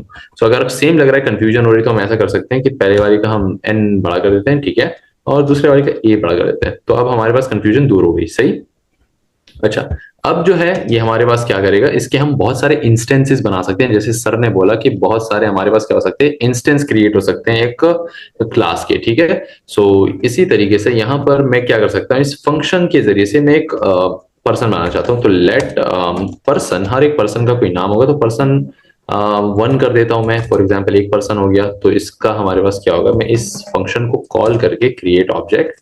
ठीक है, और इसके अंदर इसका नाम पास कर दूंगा मैं। ठीक है, और दूसरी इसकी क्या हो जाएगी, एज हो जाएगी। सो एज मेरे पास हम पास कर देंगे। सो नाउ हमारे पास क्या हो गया, एक पर्सन ऑब्जेक्ट क्रिएट होकर आ गया है। अब इसको अगर मैं कंसोल करूं, यहाँ पे अगर आपको शो करूं मैं, ठीक है, so just to show you the paradigm of programming. ठीक है, कि हमारे पास कितने तरीके हैं करने के। So let me show you. तो यहाँ पे देखिए मेरे पास एक ऑब्जेक्ट क्रिएट होकर आ गया है पर्सन वाला। तो इसी तरीके से अगर हमें बहुत सारे ऑब्जेक्ट्स बनाने हैं तो हमें क्या करना होगा, इसी तरीके से हमें बहुत सारे इंस्टेंसेस के क्रिएट करने होंगे। तो हमारे पास क्या होगा, बहुत सारे इसके इंस्टेंस क्रिएट हो जाएंगे, बहुत सारे पर्सन ऑब्जेक्ट्स क्रिएट होते जाएंगे। सो एक तरीका तो ये है कि हम इस पैराडाइम से, जो फंक्शनल पैराडाइम है, इससे कर सकते हैं। लेकिन ये कुछ ड्रॉबैक्स के साथ आता है, नॉट ड्रॉबैक्स बट हमारे पास इसकी लिमिटेशंस बहुत ज्यादा हैं। लिमिटेशंस कैसी लिमिटेशंस, लाइक ये हमारे पास ज्यादा सिक्योर नहीं है। सही, हमारे पास जो है हम क्या कर सकते हैं, इनको ज्यादा सिक्योर बना सकते हैं अगर हम क्लासेस का यूज करें। तो क्लासेस हमारे पास एक और सॉरी, जो ऑब्जेक्ट ओरिएंटेड प्रोग्रामिंग होती है उसमें हम क्या कर सकते हैं, क्लासेस के जरिए से ये काम परफॉर्म करते हैं और वो हमारे पास क्या होता है, ज्यादा सही होता है। ठीक है, लाइक उसके अंदर हमें एडिशनल सिक्योरिटी भी प्रोवाइड होती है। हम क्या कर सकते हैं, उनको डेटा क्या कर सकते हैं कि प्राइवेट बना सकते हैं, जो हमें चाहिए कि हम यूजर को शो करें, और जो चाहेंगे हम हाइड करें तो वो हम कर सकते हैं। सही, उसके अलावा हमारे पास काफी कुछ उसके अंदर पॉसिबल है। So this is one paradigm कि हमारे पास फंक्शंस के जरिए से हम एक टास्क परफॉर्म कर रहे हैं। अब सेम टास्क हम परफॉर्म करेंगे क्लासेस के जरिए से। सही है, तो ऑब्जेक्ट ओरिएंटेड प्रोग्रामिंग के जरिए से। तो यहाँ पर मैं एक क्लास क्रिएट कर लेता हूँ। सही है, और क्लास हमारे पास इसका एक इनबिल्ट कीवर्ड होते हैं। सही है, जो चीजें होती हैं कुछ रिजर्व कीवर्ड होते हैं। सो नाउ इसका मैं नाम क्या रखूंगा, मिसाल के तौर पर ऊपर मैंने पर्सन बना दिया, तो यहाँ पे मैं एनिमल बना सकता हूँ। सही है, एनिमल। अच्छा, अब यहाँ पे एक नॉर्मल हमारे पास क्या होता है, एक प्रैक्टिस फॉलो होती है। अच्छी प्रैक्टिस है कि आप जब भी क्लास बनाए तो उसका इनिशियल जो फर्स्ट लेटर होता है, सही है, वो हमारे पास कैपिटल रखते हैं ताकि वो स्पेशलिटी अपनी शो करे कि ये स्पेशल कीवर्ड है। और दूसरा हमारे पास क्या होता है, इसमें हम इक्वल नहीं लगाते, डायरेक्टली हम क्या कर देते हैं, इसको इस तरीके से बना देते हैं। सो this is the class animal and हमारे पास क्या हो गया, कर्ली ब्रैकेट्स आ गए हैं। अब ये डायरेक्ट ऑब्जेक्ट नहीं है। क्लास हमारे पास क्या करता है, इसके अंदर कंस्ट्रक्टर फंक्शंस होते हैं जो क्या करते हैं, हमारे पास कंस्ट्रक्ट करते हैं एक ऑब्जेक्ट को। ठीक है, हमारे पास कंस्ट्रक्शंस करते हैं वो। तो उससे पहले हम क्या कर सकते हैं कि यहाँ पर इसके अंदर प्रॉपर्टीज डिफाइन कर सकते हैं। ठीक है, तो यहाँ पे भी सेम हमारे पास नेम हो जाएगी, और नेम के अंदर हमारे पास क्या हो जाएगा, स्ट्रिंग स्टोर हो जाएगा। और दूसरा हमारे पास हम क्या कर सकते हैं कि यहाँ पे इसको डायरेक्टली भी इनिशियलाइज कर सकते हैं। अब अगर आप देखें, मैंने इसको डेटा टाइप इसके डिफाइन कर दी कि हमारे पास प्रॉपर्टी होगी, उसके अंदर स्ट्रिंग डेटा टाइप होगी। लेकिन अगर मैं यहाँ पे हवर करूं तो आप देखेंगे क्या कहेगा, नेम हैज नो इनिशियलाइजर। तो इसको इनिशियलाइज करना पड़ेगा। और क्या कह रहा है, and is not definitely assign in a constructor, की कंस्ट्रक्टर के अंदर भी नहीं है, आपने इसको कंस्ट्रक्ट नहीं किया, इसको कोई वैल्यू नहीं मिली, तो इनिशियलाइज भी नहीं है और कंस्ट्रक्टर के अंदर भी नहीं है। सो दूसरे आप क्या कर सकते हैं, इसको डायरेक्टली यही पे इनिशियलाइज कर सकते हैं। तो ये हमारे पास हो सकता है। तो दोनों तरीके हैं, आप दोनों प्रैक्टिस को फॉलो कर सकते हैं। सो फॉर नाउ मैं यहाँ पर इसको क्या कर देता हूँ, नंबर कर देता हूँ। सही, एंड नेक्स्ट हमारे पास हम कंस्ट्रक्टर फंक्शन बनाएंगे। कंस्ट्रक्टर का कीवर्ड लिखूंगा मैं, round brackets and curly brackets. ठीक है, अब ये जो कंस्ट्रक्टर फंक्शन है, इसके पास हमारे पास कोई नाम नहीं है, बिकॉज ये जो है इस क्लास को ही यूज करता है। बिकॉज ये जो कंस्ट्रक्टर है ये इसी क्लास का कंस्ट्रक्टर है। तो अगर मैं इसके ऊपर हवर करूंगा तो आप देखेंगे हमारे पास क्या है, this is a animal function. इसी तरीके से होता है, हमारे पास एनिमल्स क्रिएट कर रहा है बहुत सारे। सो अब जो है हमारे पास इसके अंदर जो आर्गुमेंट हम पास करेंगे, जैसे हमने ऊपर यहां पर अगर आप देखें, ठीक है, यहां पर हमने आर्गुमेंट्स पास किए, तो ये सेम आर्गुमेंट हम यहाँ पे भी पास करेंगे। ठीक है, सो अगर मैं इसको कॉपी कर लूं और यहाँ पर मेरे पास भी इसके अंदर नेम और एज क्या होगा, एज आर्गुमेंट पास होगा। सो अब कंस्ट्रक्ट करने की बारी आती है और यहाँ पे मैं लिखूंगा नेम इज इक्वल टू, मेरे पास क्या हो जाएगा, नेम। तो इसको हम असाइन कर देंगे इस तरीके से। ठीक है, और हमारे पास जो एज होगा, तो एज हमारे पास बराबर होगा किसके, एज के होगा। ठीक है, अच्छा मैं थोड़ी सी गड़बड़ कर दिया, डायरेक्टली ऐसा कर दिया है। लेट्स सी व्हाट हैपेंड, एक सेकेंड। नहीं, ये यही होगा। यस यस यस, लेकिन वो दिस लगाओ, दिस लगाओ। हाँ, सो जब भी हम प्रॉपर्टी को एक्सेस करते हैं ऑब्जेक्ट्स के अंदर, तो हम दिस का कीवर्ड लगाते हैं। सही है, तो मैं चाहता हूं कि मेरे पास क्या हो, अगर मैंने पहले जो यहाँ पे लिखा था, अगर आप देखें तो मेरे पास क्या हो रहा है, मैं क्या कर रहा हूं, अगर यहाँ पे देखूं मेरे पास क्या हो रहा है, पैरामीटर को मैं पैरामीटर को असाइन कर रहा हूं। ठीक है, तो यहाँ पे मेरे पास क्या हो रहा है, पैरामीटर को पैरामीटर के असाइन करूंगा तो हमारे पास कुछ सेंस नहीं बन रही। तो हमें क्या करना पड़ेगा कि इनके बीच में मुझे डिफरेंस को ज्यादा दिखाने के लिए कि मेरे पास प्रॉपर्टी कौन सी है और वैल्यू कौन सी है। तो यहाँ पे मेरे पास जो होगा, ये जो फर्स्ट मेरे पास प्रॉपर्टीज हैं, इनको मुझे कैसे टारगेट करना है। सो हम वो क्या करते हैं, दिस कीवर्ड की मदद से करते हैं। तो दिस डॉट नेम का मतलब क्या होगा कि इस ऑब्जेक्ट के अंदर हमारे पास जो है, जो प्रॉपर्टी है, वो असाइन कर दो इस पैरामीटर को। ठीक है, तो हमारे पास इस तरीके से हो जाएगा। और फिर आप एक सेकंड एक सेकंड देना, बिल्कुल एक सेकंड देना, बिल्कुल सही एक्सप्लेन कर रहे हो तुम, बनाते हो प्रोग्राम, मैं बताता हूँ। देखें, यहाँ पे शाह ने एनिमल बनाया। एनिमल क्या है? एनिमल एक नाउन है। मैं आपको उसी तरह जो थ्योरी है उसको मैं कनेक्ट कर रहा हूँ इस प्रैक्टिकल के साथ, तो आपके कॉन्सेप्ट देखिएगा, आपको समझना शुरू हो जाएगा। एनिमल क्या है? एक नाउन है। नेम और एज क्या है? नेम और एज क्या है? इस नाउन के एडजेक्टिव्स हैं, एनिमल के एडजेक्टिव्स हैं ये दोनों। तो जो एडजेक्टिव्स थे उनको क्या बना दिया मैंने? एट्रीब्यूट्स बना दिया या प्रॉपर्टीज बना दिया, या उसकी कैरेक्टरिस्टिक्स बना दिया। ठीक है, एडजेक्टिव्स यही होते हैं ना। किसी भी नाउन के जो एडजेक्टिव्स होते हैं वो उसकी प्रॉपर्टीज होती हैं, वो उसके कैरेक्टरिस्टिक्स होते हैं, वो उसके एट्रीब्यूट्स कहलाते हैं। ये एडजेक्टिव्स होते हैं। ठीक है, इन्हीं एडजेक्टिव्स को हम क्या कर रहे हैं? ये कंस्ट्रक्टर एक स्पेशल पर्पस फंक्शन है जो कि ऑब्जेक्ट की क्रिएशन या कंस्ट्रक्शन के लिए यूज होता है। जब भी आप इस क्लास की कंस्ट्रक्शन करेंगे, इस ऑब्जेक्ट की वो कंस्ट्रक्ट करने जाएंगे, तो आपको एक स्पेशल पर्पस फंक्शन कॉल करना पड़ता है जिसको कंस्ट्रक्टर कहा जाता है। अब ये ऑब्जेक्ट ओरिएंटेड प्रोग्रामिंग के अंदर स्पेशल एक फंक्शन होता है। इसको आपने इसी तरह समझना है कि कोई भी क्लास होगी, जब मुझे उस क्लास के ऑब्जेक्ट को कंस्ट्रक्ट करना होगा तो मैं उस स्पेसिफिक क्लास का कंस्ट्रक्टर फंक्शन कॉल करूंगा या कॉल करूंगी। ठीक है, तो आपको दो चीजें समझ में आई, एनिमल नाउन समझ में आया और नेम और एज उसके एट्रीब्यूट समझ में आ गए। जी शाह। जी शाह जी जी जी जी, आई एम हियर। सर, आगे करें, कंटिन्यू करें। जी श्योर। अच्छा, अब जो है ना, यहाँ पर हम क्या कर सकते हैं, इसको हमने कंस्ट्रक्ट कर दिया है। ठीक है, कंस्ट्रक्ट किस तरह से हुआ कि यहाँ पर ऊपर हमने प्रॉपर्टीज बनाई और उन प्रॉपर्टीज की डेटा टाइप हमने डिफाइन कर दी कि इन प्रॉपर्टीज के अंदर जो डेटा टाइप स्टोर होगा वो क्या होगा, वो हमारे पास होगा स्ट्रिंग का और नंबर का। ठीक है, अब जो प्रॉपर्टीज हमने जो हमारे पास वैल्यूज आ रही है, उन वैल्यूज की भी डेटा टाइप हमने सेट कर दी कि वो भी यूजर जब पास करे तो हमारे पास क्या होनी चाहिए, स्ट्रिंग या नंबर होनी चाहिए। तो यहाँ पे हमने इसके ऊपर टाइप सेफ्टी लगा दी। ठीक है, बिकॉज टाइप स्क्रिप्ट है। अच्छा, अब एक और काम भी आप कर सकते हैं, क्लासेस के अंदर जैसे ऑब्जेक्ट्स के अंदर हमारे पास फंक्शंस हम बना सकते हैं जिनको हम मेथड्स बोलते हैं। ठीक है, तो यहाँ पे क्लासेस के अंदर भी सेम हमारे पास बन सकते हैं। सो हम क्या कर सकते हैं, उनको इंट्रो कर सकते हैं या शो इन्फो कर सकते हैं। इस तरह से हम एक क्या कर सकते हैं, एक मेथड भी बना सकते हैं, फंक्शन जो है एक टास्क परफॉर्म करेगा, इस एनिमल को इंट्रोड्यूस कराएगा।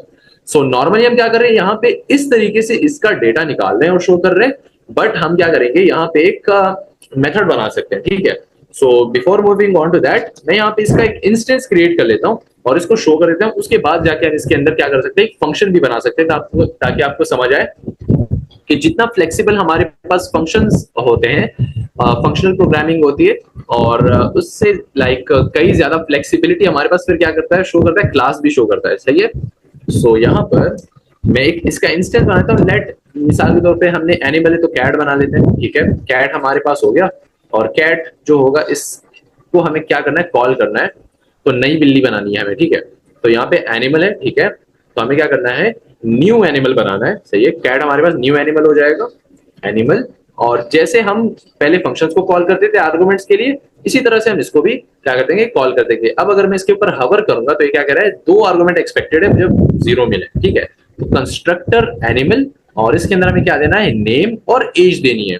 सो यहाँ पर एनिमल की अगर हम एज की जगह यहाँ पे कलर करते हैं तो कलर भी कर सकते हैं हम। ठीक है, आपकी मर्जी है। सो फॉर नाउ अब यहाँ पे मैं क्या करूंगा, इसका नाम मैं रखूंगा जोना। ठीक है, और इसका मैं क्या करूंगा, एज 2 साल कर दूंगा, एनिमल्स की इतनी उम्र नहीं होगी, तो यहाँ पे 2 साल ही काफी है। अच्छा, अब जो ये मेरे पास इंस्टेंस है, इस इंस्टेंस को मैं क्या करूंगा, कंसोल लॉग करा सकता हूँ। ठीक है, और यहाँ पर मैं इसको कैट कॉल कर देता हूँ। ठीक है, अब दोनों को मैं साइड बाय साइड यहाँ पे शो करता हूँ, दोनों ही मेरे पास शो हो जाएंगे। So one paradigm is what, functional, जिसके जरिए से हमने क्या बनाया, एक ऑब्जेक्ट बनाया। दूसरा पैराडाइम हमारे पास क्या है, ऑब्जेक्ट ओरिएंटेड है। So these are 2 paradigms side by side, और आप देख सकते हैं हमारे पास क्या हो रहा है। सही, तो ऊपर वाले के अंदर हमारे पास नेम शो नहीं हो रहा था, लेकिन इसके अंदर नेम शो हो रहा है। एनिमल की क्लास में हमारे पास नेम, एज हमारे पास शो हो रहा है। ठीक है, सेकंड के लिए देखें, एक चीज और याद रखें कि कंस्ट्रक्टर क्या होता है। कंस्ट्रक्टर वो स्पेशल फंक्शन होता है जो कि ऑब्जेक्ट क्रिएट करने के लिए चाहिए होता है। देखें, क्लास को अगर आप इटसेल्फ देखें ना, क्लास की डेफिनेशन को, क्लास तो यहां से स्टार्ट हुई है लाइन नंबर 18 से लेकर और लाइन नंबर 31 तक, सॉरी, लाइन नंबर 18 से लेकर लाइन नंबर 31 तक ये पूरी एनिमल क्लास की डेफिनेशन है जो दी हुई है।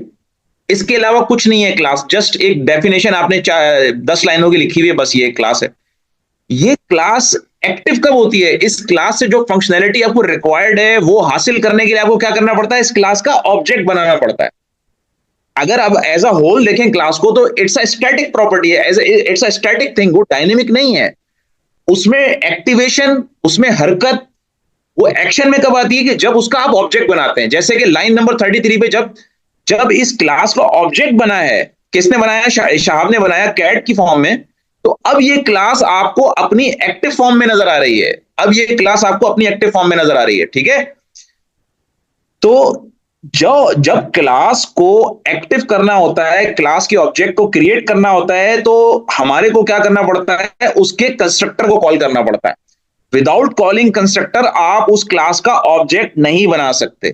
तो इसीलिए लाइन नंबर 33 के ऊपर क्या किया गया है कि let cat is equal to new animal जोना 2। ये क्या था? ये एक कंस्ट्रक्टर था जिसको कॉल किया है। अच्छा, कंस्ट्रक्टर को कॉल करने के लिए हम यहां पर कंस्ट्रक्टर का नाम नहीं लिखते। जब डिफाइन करते हैं कंस्ट्रक्टर को क्लास के अंदर, वहां तो कंस्ट्रक्टर लिखते हैं, लेकिन जब हम कंस्ट्रक्टर से ऑब्जेक्ट क्रिएट कर रहे होते हैं तो उस वक्त कंस्ट्रक्टर का नाम नहीं लिखते, बल्कि क्लास का नाम लिखते हैं। जो क्लास का एक्चुअल नाम होता है, नाउन होता है, वही ऑटोमेटिकली इस कंस्ट्रक्टर को कॉल करता है, वही ऑटोमेटिकली इस कंस्ट्रक्टर को कॉल करता है, ठीक है? और इससे क्या करता है? आपको ऑब्जेक्ट बना के दे देता है। एक और चीज, एक और कॉन्सेप्ट का बहुत इंपॉर्टेंट चीज है, माइंड में रखिएगा।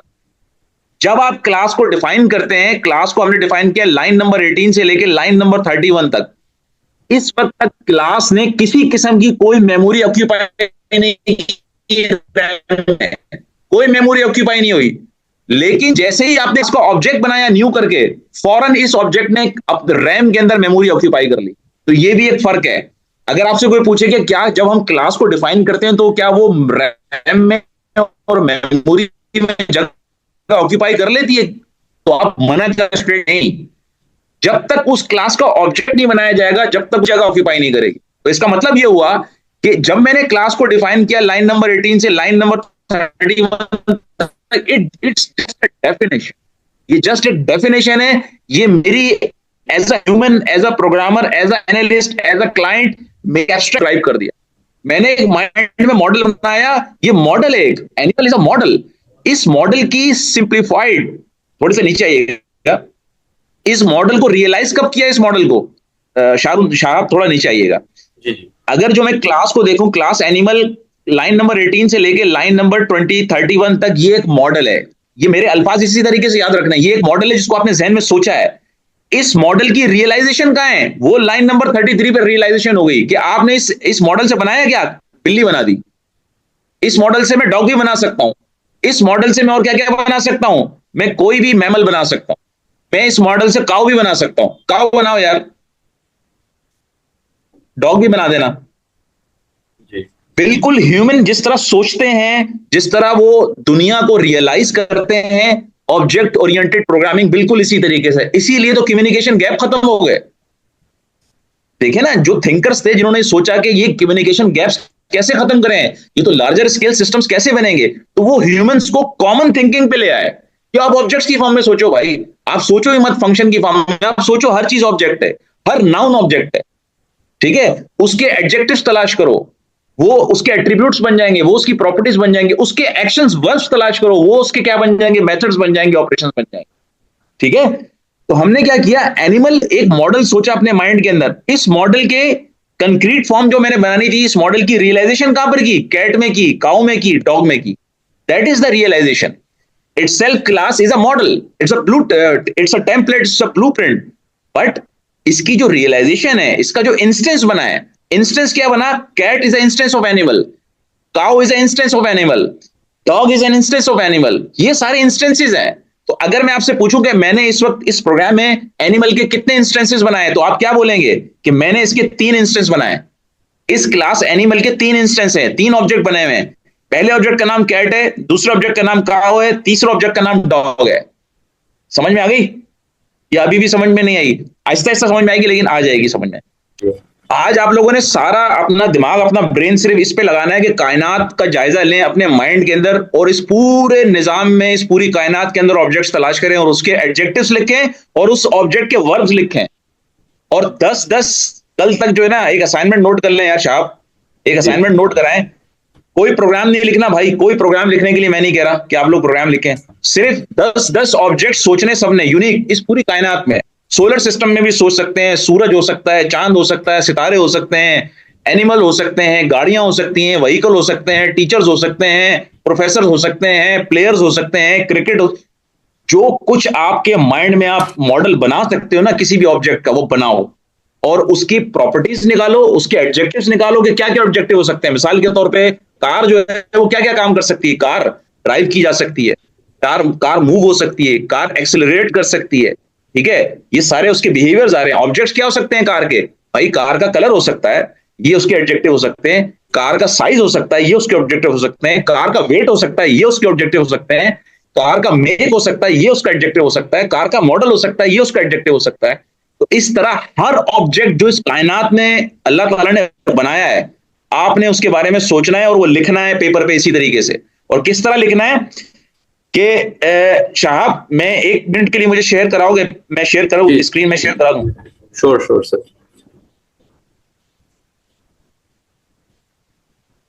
भाईजान ये आपने ये डब्बे बनाने हैं, ये ठीक है, इस तरह से ये 3 डब्बे बनाने हैं आपने, एक सिंगल कॉलम में बन जाएगा, एक कॉलम और उसके 3 पार्टीशन होंगे, 3 पोर्शन होंगे। पहला पोर्शन जो होगा उस डब्बे का, उसमें आप लिखेंगे क्लास का नाम जो आपने आइडेंटिफाई किए, रियलाइज किए कायनात में सोच के। आज रात भर सोचना है, ऐसे आपने 10 डब्बे बनाने और उसमें ये चीजें फिल करनी है।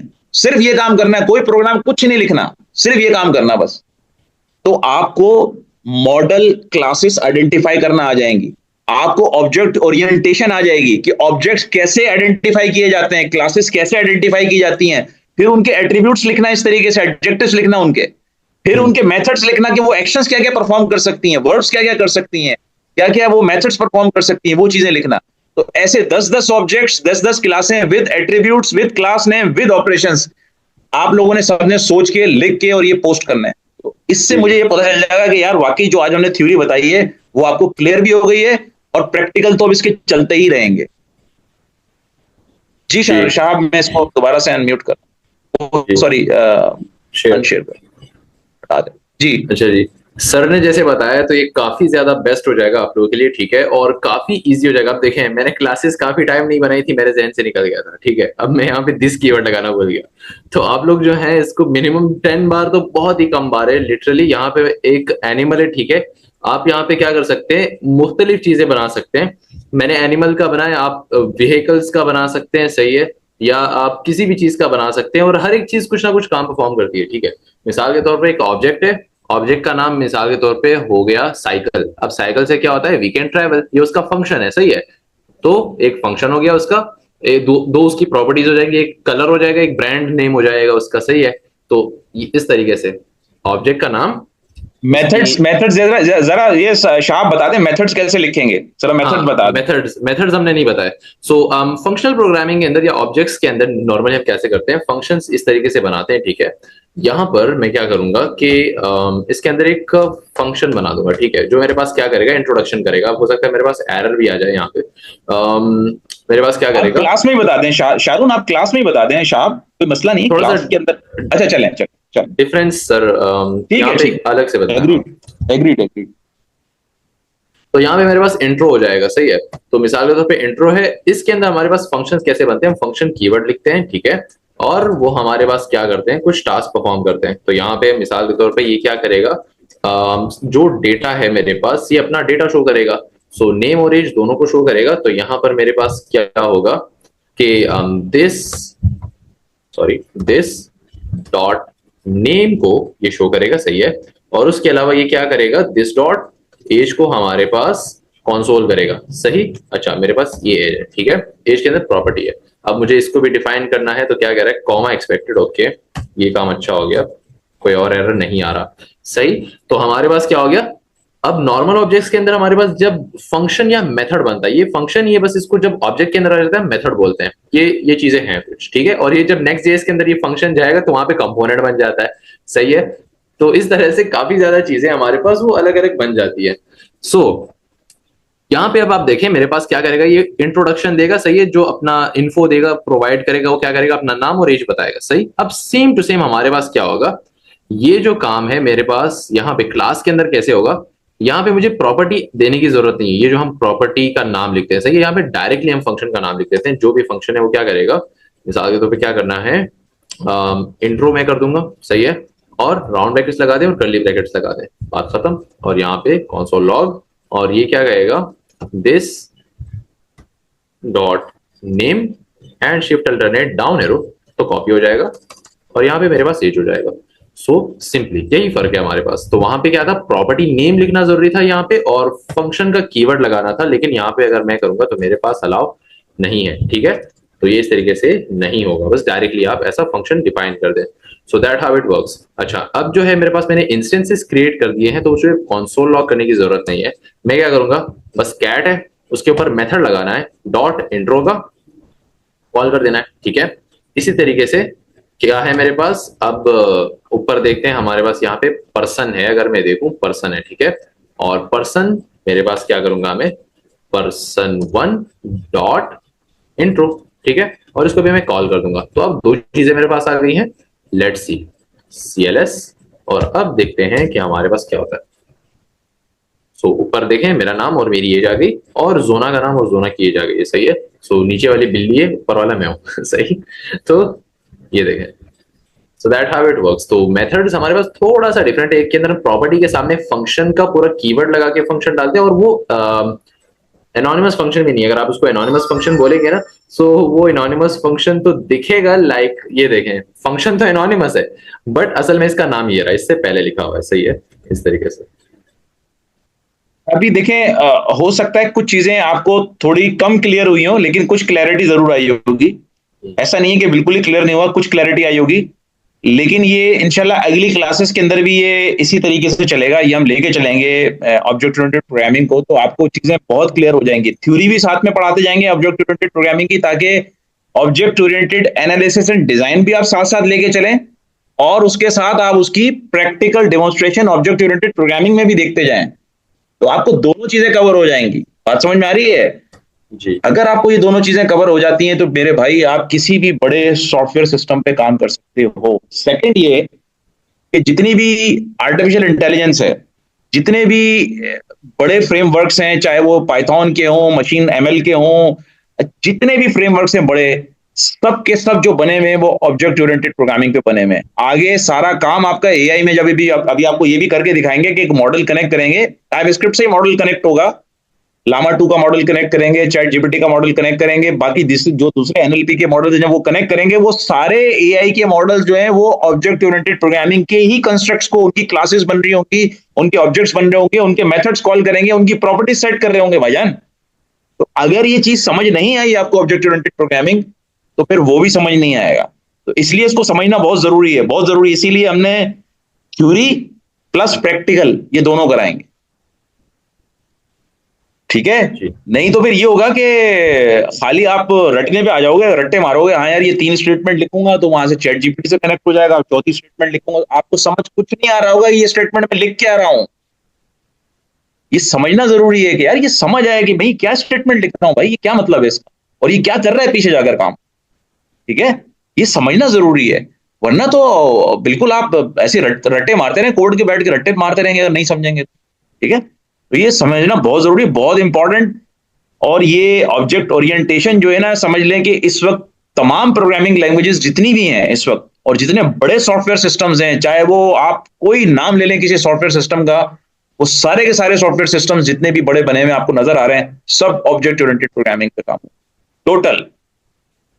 और किसी भी इंटरव्यू में जाएंगे, कहीं भी आप एज अ सॉफ्टवेयर इंजीनियर जाएंगे, एज अ सॉफ्टवेयर डेवलपर जाएंगे, as a full stack developer जाएंगे, 100% क्वेश्चन होंगे आपसे ऑब्जेक्ट ओरिएंटेड प्रोग्रामिंग के, और एनालिसिस एंड डिजाइन के होंगे। आपको प्रॉब्लम स्टेटमेंट दी जाएगी, भाई ये एक प्रॉब्लम है, केस स्टडी है, ये बताओ इसमें से क्लासेस कौन सी हैं, एट्रीब्यूट्स क्या हैं और वर्ब्स क्या हैं, बताओ।